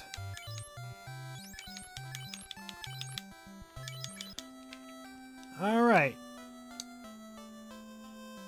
So yeah, there was nothing from the armor shop that we can equip that can improve our Black Mage further. I'm pretty sure the buckler I can't even use. So yeah, there's nothing from the armor shop that we can use. I forgot, but what do cabins and houses do? Well, I'm pretty sure cabins restore more HP onto you, and I think Houses actually has the potential of acting the same as a Ian, I think. I think it also restores your MP, but I could be wrong on that. Okay, so Rub, Quake, and Stun. So yeah, level 620,000 magic spells. So out of all these skills, Rub might be useful, and Stun might be the next useful thing, because apparently Carrie, at least the Fiend fight, has some sort of resistance against, or has some sort of resistance to, or no, she has a weakness to status effects. So learning Stun might be good. Learning Rub might be good. The Quake spell is like an insta-kill-ish Earth spell, but honestly, I don't really think this skill is as useful. I mean, let me just look up a guide for a second. I want to make sure that I'm not being inefficient here. Spells. So let's see, we got Quake. So Quake is a Earth-related spell, which pretty much is a multi-target KO, so it's an insta-kill spell. And it's pretty much good for enemies that have some sort of weakness to Earth. So it's an insta-kill spell, and it affects all enemies, I think. Rub, the element is Death, and it has a KO chance on a singular target. But it's useless against the undead. So Quake is the same level and hits multiple targets, though many creatures resist Earth. Or many creatures who are resistant to Earth do not resist death. Either way, you're probably better off saving a level 6 spell. I don't know if Rub or Quake is going to be useful. Maybe just to be on the safe side, I won't buy any of these and just buy Stun for now. I'm going to buy Stun for now, because at least this one should theoretically be more useful. So the Stun spell is a status spell, and considering that the next Fiend fight has a weakness to status effects, then the Stun spell is definitely the next best thing. So I won't learn Quake or Rub until after I absolutely need it. So I either need to learn Rub if I want a death spell, or Quake if I want an earth spell. Both of them are essentially an insta-kill attack, but it's going to be situational if they're going to be useful. So I'm going to buy Stun for now, because this might maybe be useful. And yeah, apparently the only enemy, according to this, which... Oh no, this is enemies that use Stun. Hold on. Well, I'll learn Stun for now. I think that'll be good enough for now. And I already have like 99 potions, right? 99 potions, 78 tenths, and 40 pures. That should be good enough. Looked it up. Houses heal 120 HP and all MP with a save. Okay, so 120 HP and an MP with a save. So that actually might be useful if I'm doing the Peninsula power grinding late game. So now I need to talk to one of these wise guys for a canoe.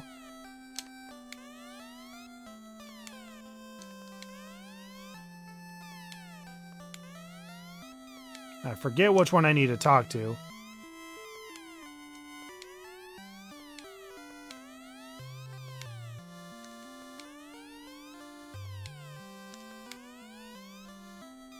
Oh boy.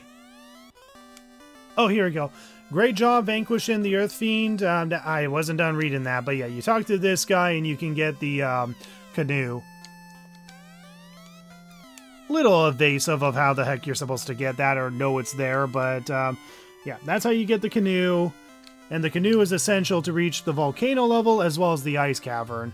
Now, while I should probably get the ice cavern done and over with, I'm pretty sure the ice cavern is definitely more dangerous than the volcano level, so I might need to get the volcano level out of the way.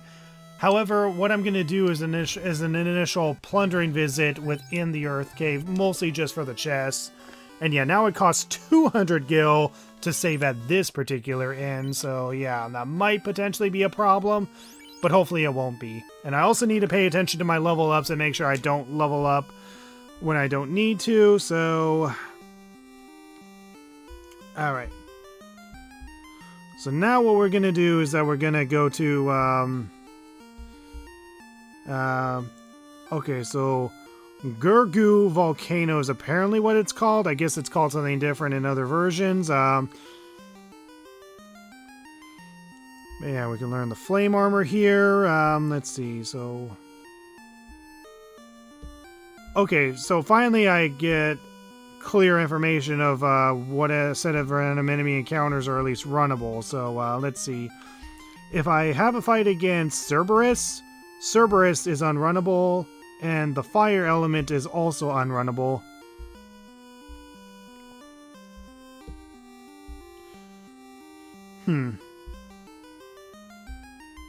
Okay, so as long as the information is correct, essentially the Cerberus and the fire is unrunnable. If I get a fight against either of those enemies, then yeah, I have to pretty... Oh shoot, I'm loading the wrong page.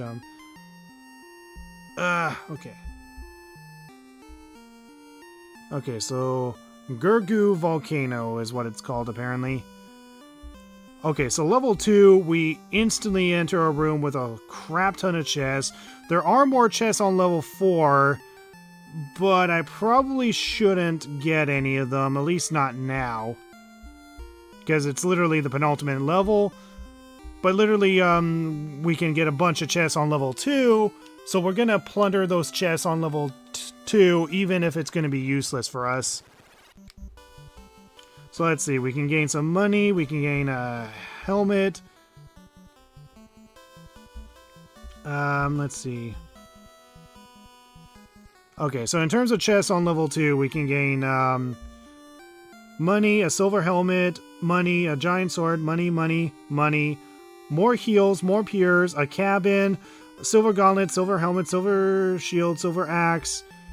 And that's pretty much it on floor 2. So if anything, it's more or less just to get another heal, another pure, cabin, and pretty much a bunch of weapons for me to sell. So I'm more or less doing this plundering visit just to gain money. That's pretty much it. Okay, before we sail anywhere, I need to check the overall map. Need to check the overall map so I know where to go. So overworld, final... No, not Funnel Fantasy, Final Fantasy. Alright, let's see here. Okay, so if we go to the left... Okay. I just need to pay attention to a map so I know where to go. So now we have the canoe, we can finally sail on the canoe. And I don't think it's going to be as big of a deal, when it comes to fighting these particular enemies. They definitely take a lot of damage out of me, but at least defeating them will give me, hopefully, a good amount of EXP. But yeah, if these enemies do prove too tough, then I will need to definitely consider doing more Peninsula power grinding. Oh god, really?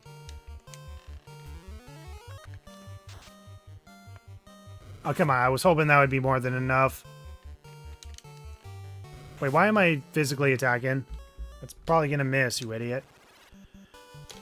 I think I was stuck because I couldn't find the canoe when I played. I mean, that's fair because the game never really tells you where the frick you're supposed to go, especially in the earlier versions of Final Fantasy 1. So yeah, we would have to go south in particular. We would have to go south of here to the desert where we would find the airship, but we can't get the airship until we get the float stone from the ice cavern. But right now we're not too concerned about that. We're more concerned of... Actually, I should just run from these battles. If I'm not concerned about leveling... If I'm concerned about accidentally leveling up, I should just run from these battles. So we go up, right...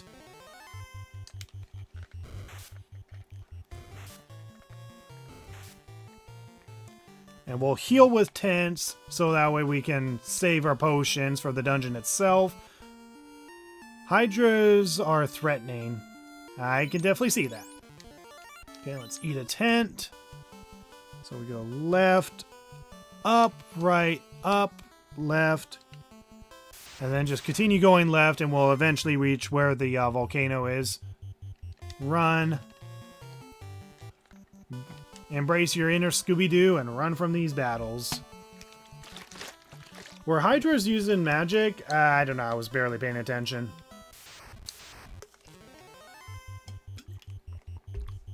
Oh, it's the Geist. Fancy run into you out here. You know what? I'm just gonna give in to my inner rebel and just burn you all to death. This is for soft-locking me multiple times in the Earth Cave, you son of a bitches. Oh, that felt satisfying. Okay. Okay, so we gotta be on the upper tile apparently to enter the dungeon. Okay, so we're gonna eat a tent here, so that way we have a save point out here. We still have 99 potions, good. Now, I don't know how tough these enemies are gonna be compared to the Earth Cave. I mean, obviously tougher than before, but yeah. So now we need to really, really pay attention. I mean, we always had to pay attention no matter what, but we definitely got to pay attention because pretty much whenever we walk on these tiles, we're taking constant damage. And yeah, fair warning to anyone who has like seizures and can't handle lights because yeah, that's nothing I can really control. Okay, run. There's really not good treasures worth picking. Probably not, but I'm still going to go out of my way to get them all. I'm just going to get every single treasure chest within the second floor, escape, and then come back later. I'm just more or less just finding an excuse to get more money, essentially. In fact, in terms of other stuff that is in this area, I mean, there's a house I can get on floor 4, but it's really not worth going on my way to get. Yeah, by looking at it, it seems like it's mostly just for money and gaining armor that I can't equip onto the Black Mage anyway, so yeah, I'm more or less just doing this so I can just gain some, yeah, just more or less doing this so I can just, Sorry, I'm just figuring out what is worth it here. Okay, I'm just gonna go for it. Do I need to heal? Yes, I do. I'm just going to do an initial plundering visit just so I can loot all the chests on this floor and then exit the dungeon. Loot all the chests on this floor, exit the dungeon, and at least the map tells me exactly where all of the bad spawns are going to be. And actually, I should probably just continuously run from these battles. Thankfully, I have a guide that tells me exactly what battles are unrunnable. Alright, so money from this chest. I'm gonna go back this way to get to chest 5. But yeah, it's mostly gold and pretty much just equipment that we can sell that we can't equip. But you know what? That's useful. That's useful for us. More money the better, because that means we can just fully stock on equipment and then be guaranteed that we can get the later spells without doing much grinding. So once we get the airship, then we can definitely get the later spells without having to do much grinding. So doing this now is possibly very useful for us. Okay, there's an enemy right in front of this chest. So make sure I heal to full.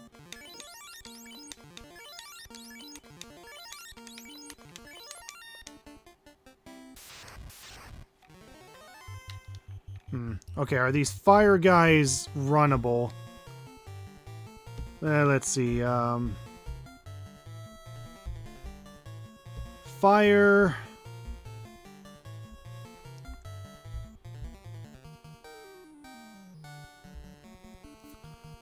Let's see. No, you can't run from these guys, but they take more damage with, take a guess, ice attacks.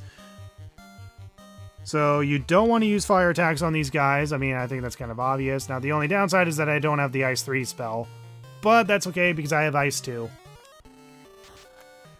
Hopefully these guys don't take too long to defeat. They have 276 HP. So I'm just going to constantly throw Ice 3 spell, or Ice 2 spells, until defeated.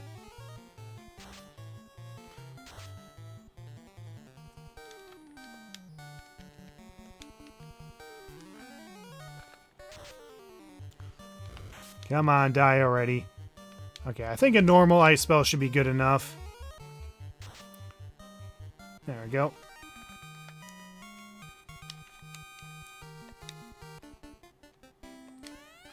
Wow, really? Never thought ice would be their weakness. Okay, there we go. We got a giant sword. Let's heal back up to full. Again, I'm just doing this for a plundering visit, essentially. And it's also a good excuse to at least gain some EXP without having to rely on the Peninsula power all the time. But yeah, just doing all this plundering visit for money. That's pretty much the main goal. But I still need to pay attention to my level ups and make sure that I don't over level and accidentally level up. If I get to the point where it's like, oh yeah, I'm gonna definitely level up, then yeah, I'll definitely beeline for the dungeon exit. Or if I start running low on potions, then yeah, I'll also beeline for the dungeon exit. Okay, I switching between tabs. Okay, so next I gotta go back to where I came from, open the next chest on the left side, and then chest 2, I have no choice but to open it on one side, so yeah. Should be fine. I should be fine.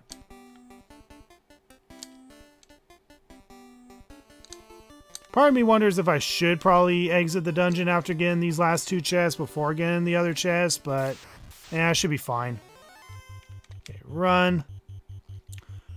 So once again, I'm 100% guaranteed to run, so I don't have to worry about random counters. So if you stand on the bottom of this particular chest, you will get an encounter, but if you stand on the left side, you won't get an encounter. And unfortunately with this chest, we can't stand on the tile below. Oh, we can stand on the tile below. Okay, so if you stand on the left side of this chest, you will get an encounter. Okay. Let's see. Okay, so we want to enter in from this side in order to get chests 6, 7, and then a group of chests all around here. And all of them are either going to give me money or armor, and I think a few of them might give me some cures and potions, which at this point of the game is definitely very handy. So we're going to loot all of these chests on this side, and then just beeline straight to the exit. Ooh, the red Hydra. Okay, so now we're just going to go after chest number 6 and 7 that are up here. I need to pop to bed now. I'll watch the rest of the VOD later. Alright, you have a good night, Sparks13. Thank you so much for joining the stream. And yeah, I'm so glad that we're finally on the second major dungeon of the darn game.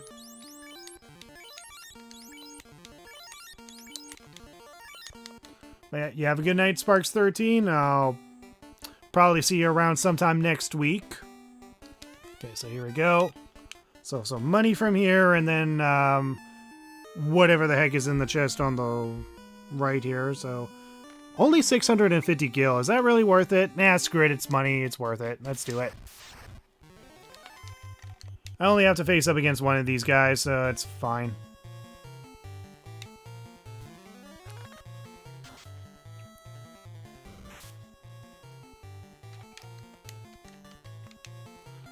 Although I might run out of ice magic to be able to defeat whatever fires might be around the chest below. Yeah, I might get this chest bail out, save at the end, and then come back for the group of chests.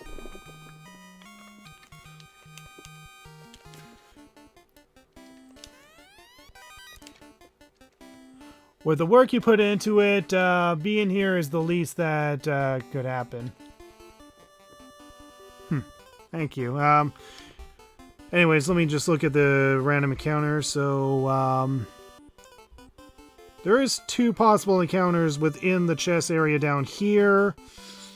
There's only 1 chest I can't open on one side.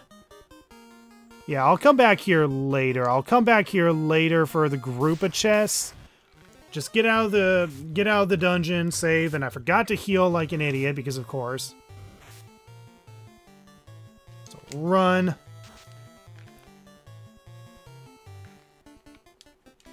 Okay, heal, and then I'll get the remaining chests later after I return back to the inn, save, and yeah. So right now I'm just doing some plundering visits while coincidentally doing a random encounter or two for some level ups.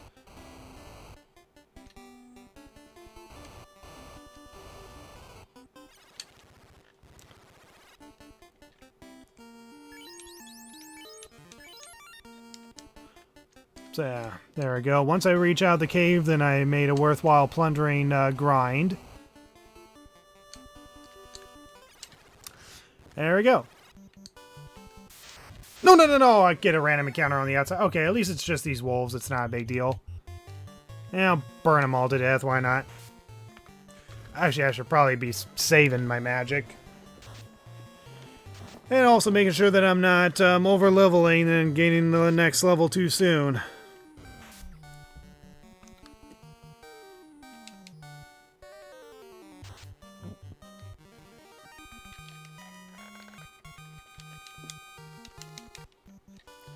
Let's check what level I'm at.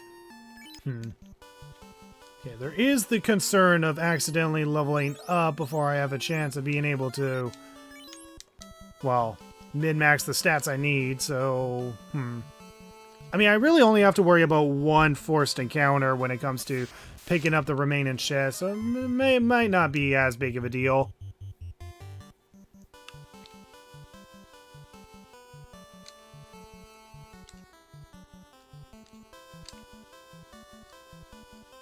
And at least I do have a faster way of getting to Crescent Lake, considering that there's a port not too far below where the Pravoka and Peninsula Power is.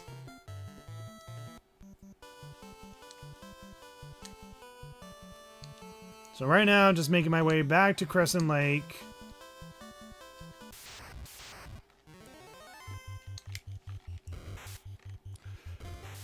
Stop hitting me. I'm an innocent mage.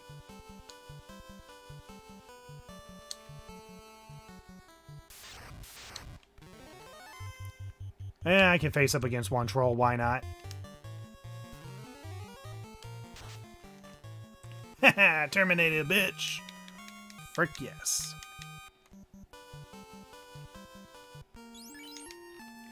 Okay, and I still have like over 11,000 EXP to level up, so I might be able to do the plundering visit in the volcano and get my money's worth.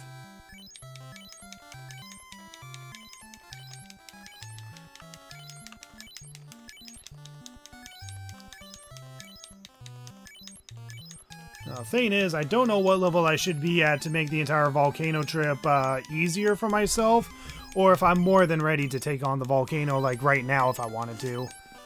Though I think before I take on the volcano, I'll at least grind to level 26, so that way I don't accidentally level up.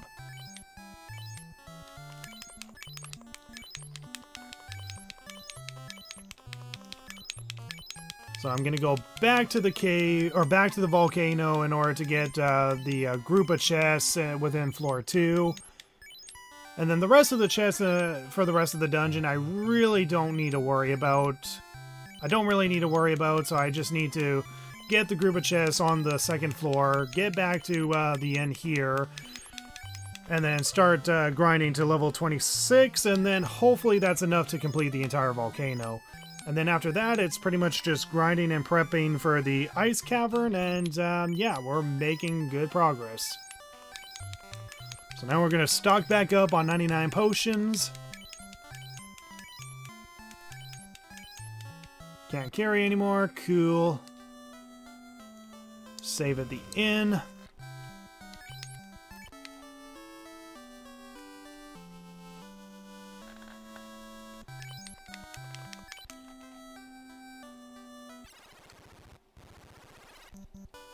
Okay, so now we're going to make our way back to the volcano.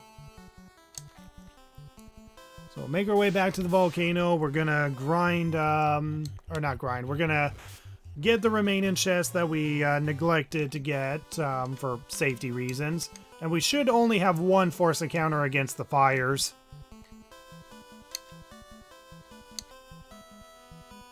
Okay, so I think we go left, up, and then left, right?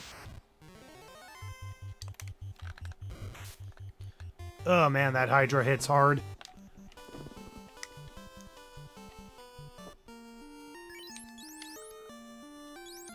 I'll eat a cabin. So yeah, you can have a cabin while riding a canoe, apparently, according to this game. Just the cabin restores more HP. That's why I used it.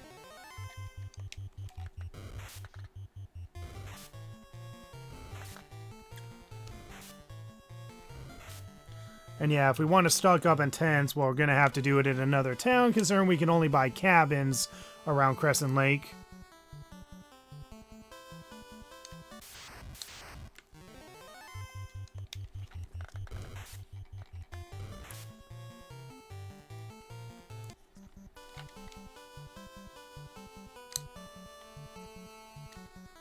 Okay, so here we go. Now we're going to eat some tents until we're stocked back up on...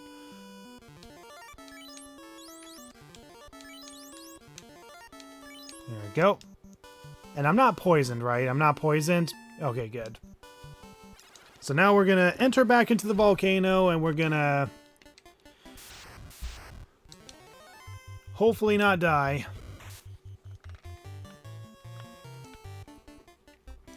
And we're just going to get the remaining chests that we didn't get on the second floor. There's nothing else on this floor. Don't bother going all the way around.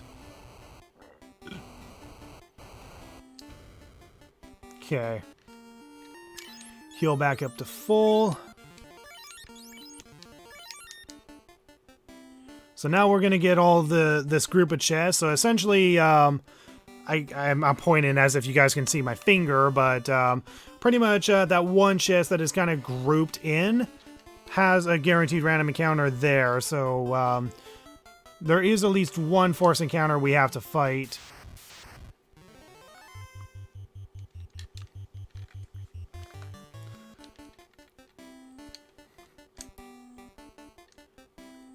Okay, so don't go down here. Go all the way to the left, then go down because there's a force encounter right at the corner there.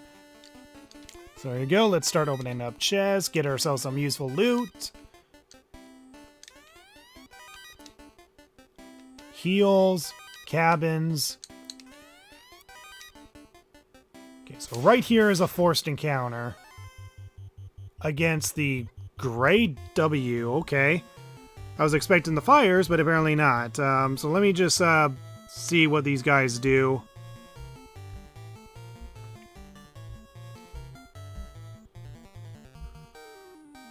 Okay, so Gray W's, I supposedly can run from them. Huh. And they take more damage to ice, so just continuously throw ice attacks at them until they're defeated.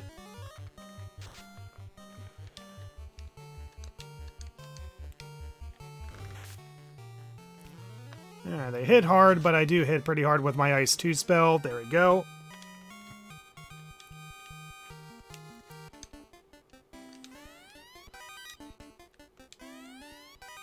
All that for money.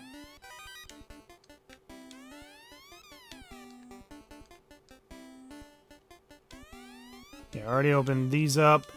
Gotta make sure that I open up every single chest because the game never indicates what chests you've opened up and which ones you've not. Whereas at least on later ports, you can actually physically see a chest opening up. Silver shield. And there we go. We did it. We managed to plunder every single chest in the area and... oh crap. I did not heal. I did not heal back up to full. So hopefully I have enough ice spells to defeat this fire. Because unfortunately you can't run from these guys. Or maybe I stepped on the force encounter by accident. Yeah, this might be the force encounter tile. And I just didn't realize. Alright, well let's heal back up to full. So now that we got every single chest within this area, we definitely made our money's worth. We can sell the equipment and got some free money. Obviously not as much as, you know, simply grinding on the Peninsula Power, but, you know, whatever saves us having to always grind on the Peninsula Power, I'm definitely going to take it. I need some more variety and a challenge run where I'm doing a solo Black Mage. All I can say is that I'm glad I'm not doing a solo Thief run, because the fact that the only option with the solo Thief is to either run or attack a singular enemy at a time, definitely would have made the Solo Thief run just absolutely terrible to go through.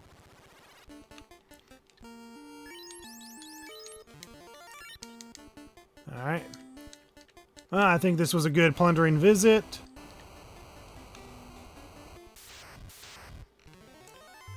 Random encounter immediately before we can even exit the dungeon. Yay. I'll just use Lit 3. Wow, even the green ogres are too scared to fight me. Huh. Okay, Dark Spell, but I'm not really using physical attack, so I'm fine. So now we just need to grind close to our EXP threshold. But also be close to a town to save. Alright, let's see, where are we at? So 7,496, so we're doing pretty darn good, actually. So let's eat a tent. And make our way back to Crescent Lake, and back to the canoe so we can, or back to the boat so we can sail back up to Pravoka. We're not going to bother with the random encounters here because I'd rather save around Pravoka for less money spent. Though, does it really matter at this point, now I'm thinking about it? Actually, let me check the world map again just to see where the river leads. Let's see. Yeah, going up just leads to a dead end. Don't bother doing that. So just head back to Crescent Lake, save there. Grind until I'm within the EXP threshold of leveling up.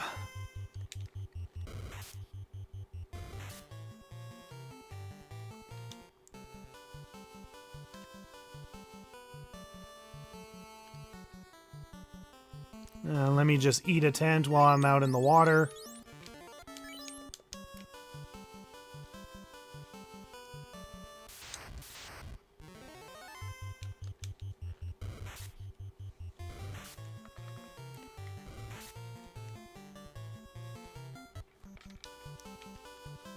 Actually, maybe I can just beeline straight to my boat instead of saving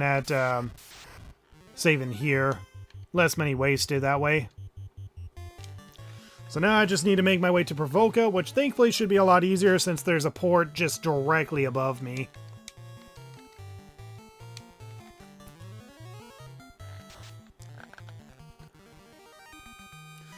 And I can just eat some tents on my way to Pravoka.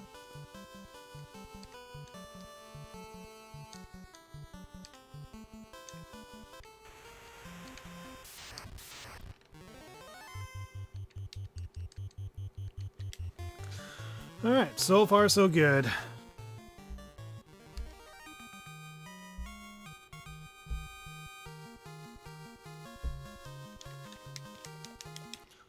Just make sure I'm not accidentally leveling up, which I shouldn't. So I should be able to do a Peninsula Power grinding. In fact, I can probably do a Peninsula Power grinding like literally right now. So yeah, now I can go to a port that is just below the Peninsula Power now. Let's get run.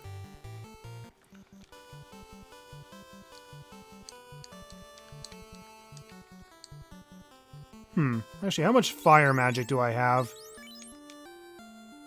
I have 3. Yeah, no, I'll save and Pravoka first before I consider grinding on the Peninsula Power. But yeah, at least on the upside, I now have a fast and efficient way of getting back to Crescent Lake, but just by going to the port south of the Peninsula Power. I mean, it's kind of like as if they knew that the Peninsula Power had, you know, random encounters from the late game, so they had a port there.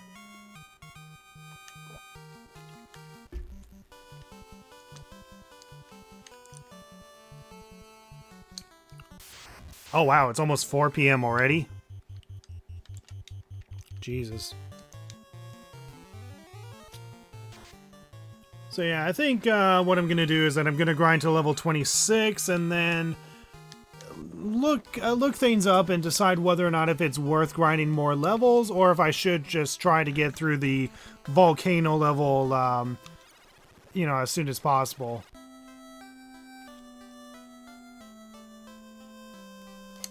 So how many tents do we have? 69 tents, nice. Yeah, I think I should be fine. And I can buy potions from Crescent Lake, so I don't need to worry about potions. So let's save here, refill on our magic. Grind on the Peninsula Power until we're close to the EXP threshold, and then just grind around Pravoka until we eventually get the stats we need at level 26. So at level 26, let me just check the stats.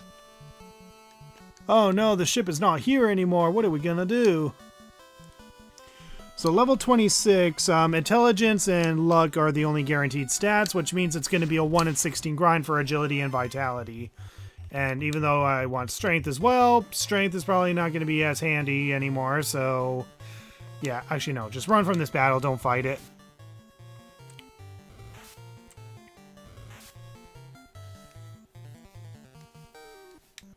Just grind on the Peninsula Power, it's more efficient that way. And yeah, since we're at like, 79% evasion chance, grinding at one more level will give us, actually maybe a guaranteed chance of always dodging physical attacks from Carrie if we inflict her with darkness. If we can inflict her with darkness. I'll have to look that up.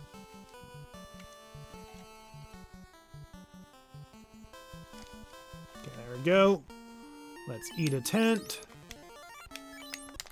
And now Peninsula Power grinding against weak enemies.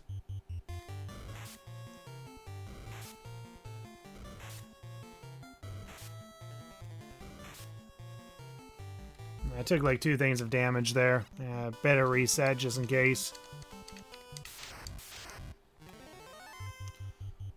5 giants. Not really my efficient grind, but yeah, I guess it'll be fine. I'll just lightning them to death.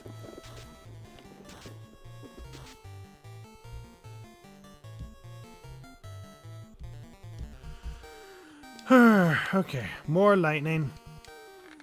Thunder and lightning, danger waters rising, battle silence waning, it's such a bad sign.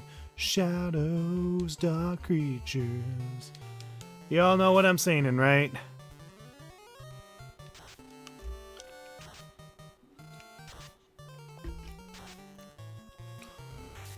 Yeah, maybe when I do like the next grind, maybe I'll save the 1 in 16 grind for later.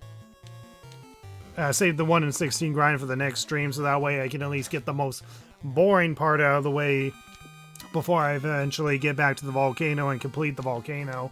I don't know if I can complete the volcano with the current levels I'm at, but, you know, doesn't hurt to see.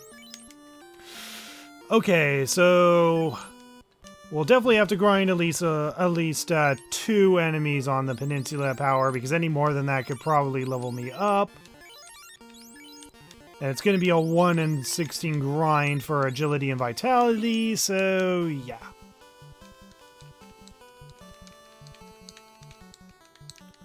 But I made a lot more progress than I thought I would. Honestly, every single time I stream this, I'm always making more progress than I thought I would. Reset. I mean, good set of enemy encounters, but I'm definitely going to level up if I defeat all of them. Now, I don't know when the zombie minotaurs are going to start running away from me and consider me too dangerous to fight. Now, I might overlevel if I defeat 3 of these guys, but I'm just going to see how much I level up if I defeat 3 of them. And unfortunately, running away means I won't gain any of the EXP, so I have to defeat this last one. Let's see. Yeah, I gained too much EXP. Agility, intelligence, luck. Darn. If I gained vitality, then that would have been perfect. Too perfect, honestly. Scarily perfect.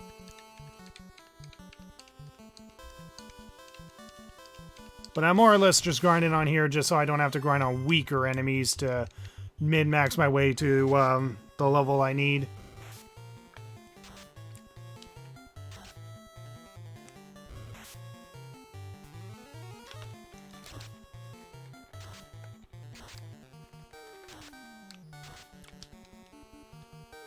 Oh, wait. Really? A Fire 3 spell was not enough to defeat the Frozen Wolves? Seriously? Well, hopefully Fire 2 is enough to defeat the last two. Which thankfully it is. Okay, that's actually perfect. That was actually a perfect amount. That was like 2,000, which means I should have less than 1,000 left. So 647, good. Let's heal up with potions. Eat a tent on my way back to Pravoka, and I'm probably going to have to buy some more tents as well. So now I just grind on some random encounters on my way back to Pravoka to get me close to the EXP threshold, and should be golden. Alright, 2 ogres decide not to run away. Big mistake. Time to lightning you all to death. Okay, one made the right decision of running away. Yep. The seemingly puny glass cannon of the game is now becoming so scary that enemies are now running away from a black mage. Oh, the irony. I'll take the long way around.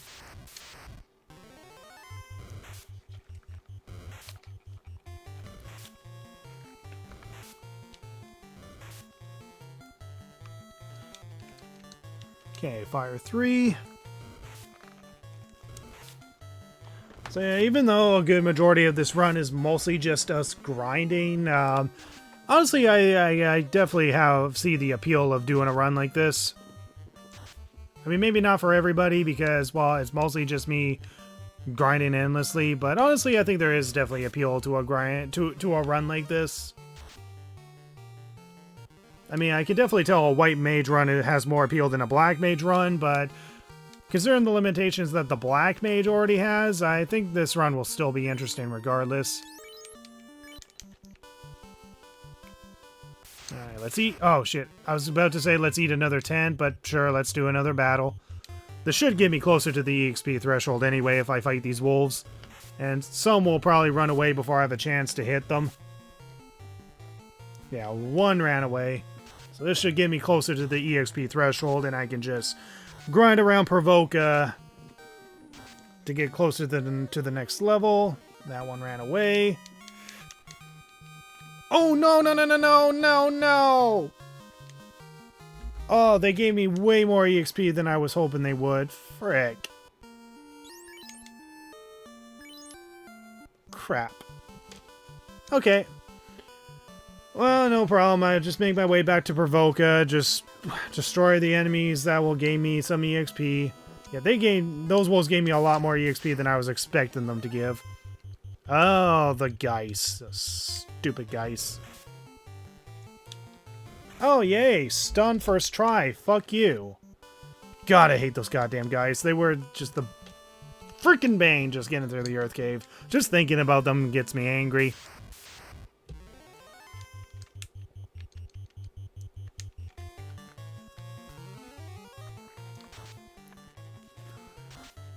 Alright, defeated the Gerwolf first try. Nice.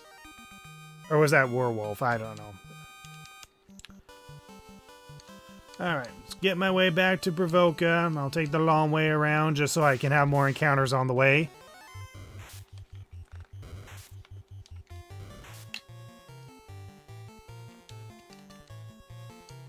Fire 2.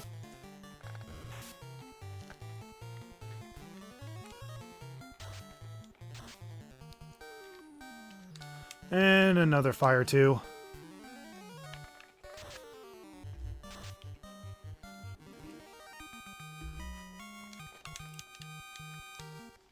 Okay, I think that's pretty close within my EXP threshold. Okay, no, it's not. 311 I still need. Eat another tent here.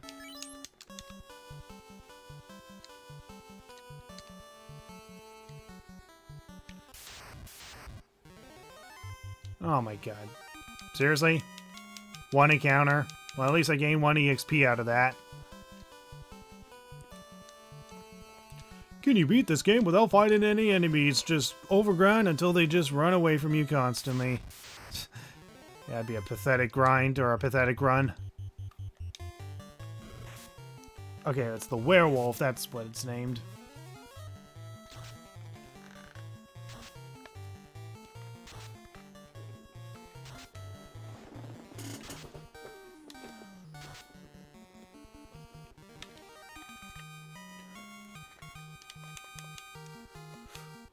Okay, that definitely pushed me close to the EXP threshold. Yeah, 85, so I'm definitely going to need to grind around Provoca now.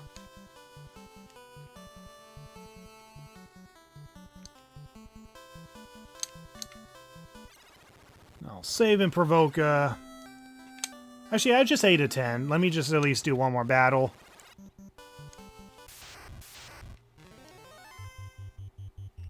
Yeah, no, this guy's gonna level me up. Let's try to do an encounter that's not going to level me up. I just want to push myself closer to the EXP threshold. Or the level up threshold, I should say. Mad Ponies, yeah, this might be a little doable. I'll do a Lightning 2 spell and hope that some at least run away.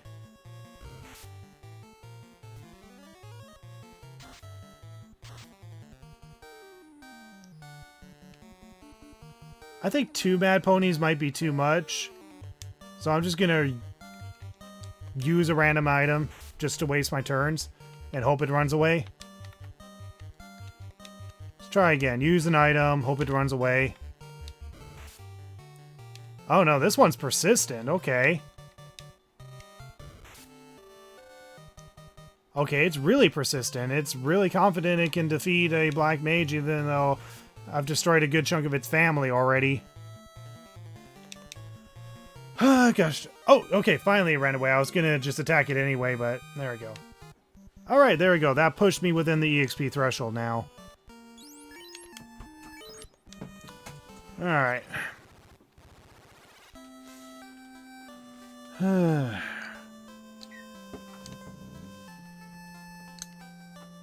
Actually, how am I on potions? Yeah, 82. I should probably stock up before I save.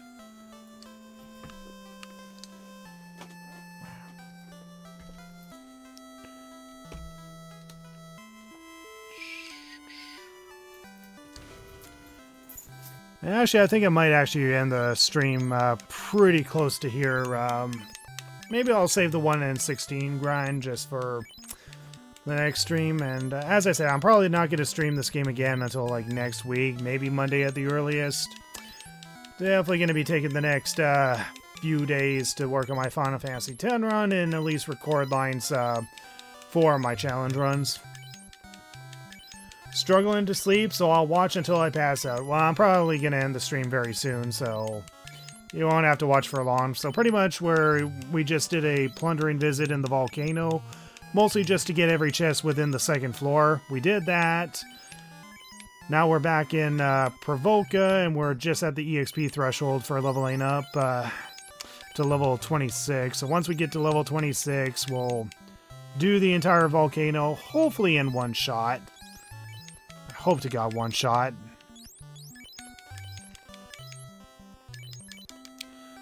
Okay, but before we actually save, let me just sell the weapon or the armor that we actually got. So yeah, sell all this stuff because none of this is going to be useful.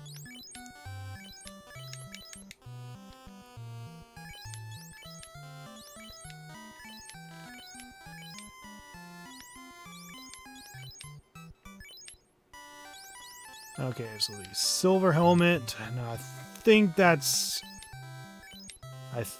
all for the armor, right? Okay, so that should be all for armor. So now I just need to sell the weapons that I got within the cave.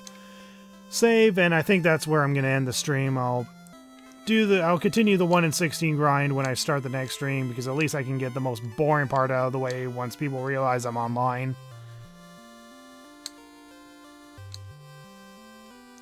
Oh my god, why does the weapon shop have the longest detour to get to it? Alright. So, save the power staff, otherwise sell everything else.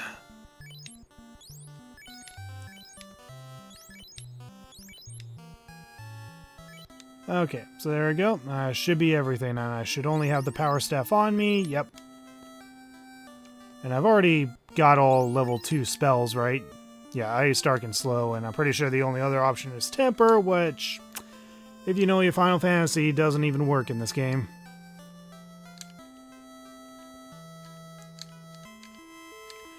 Alright, so here we go. We're saving.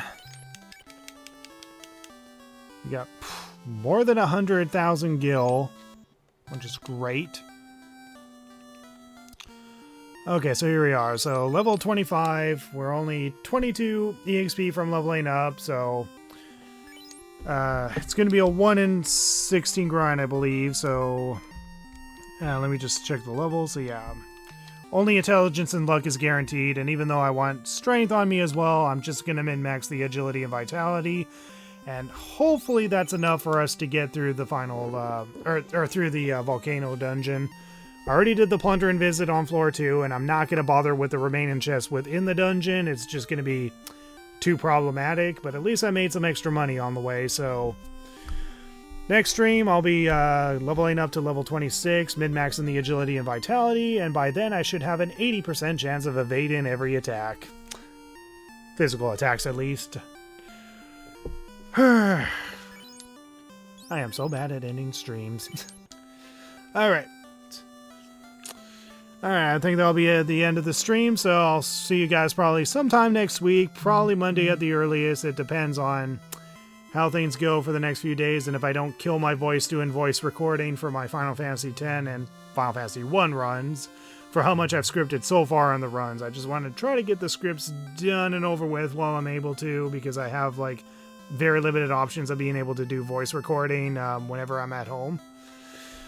So anyway, that should be the end of the stream. So thank you guys so much for watching. I'll see you guys in the next stream. You all have a good day. Goodbye.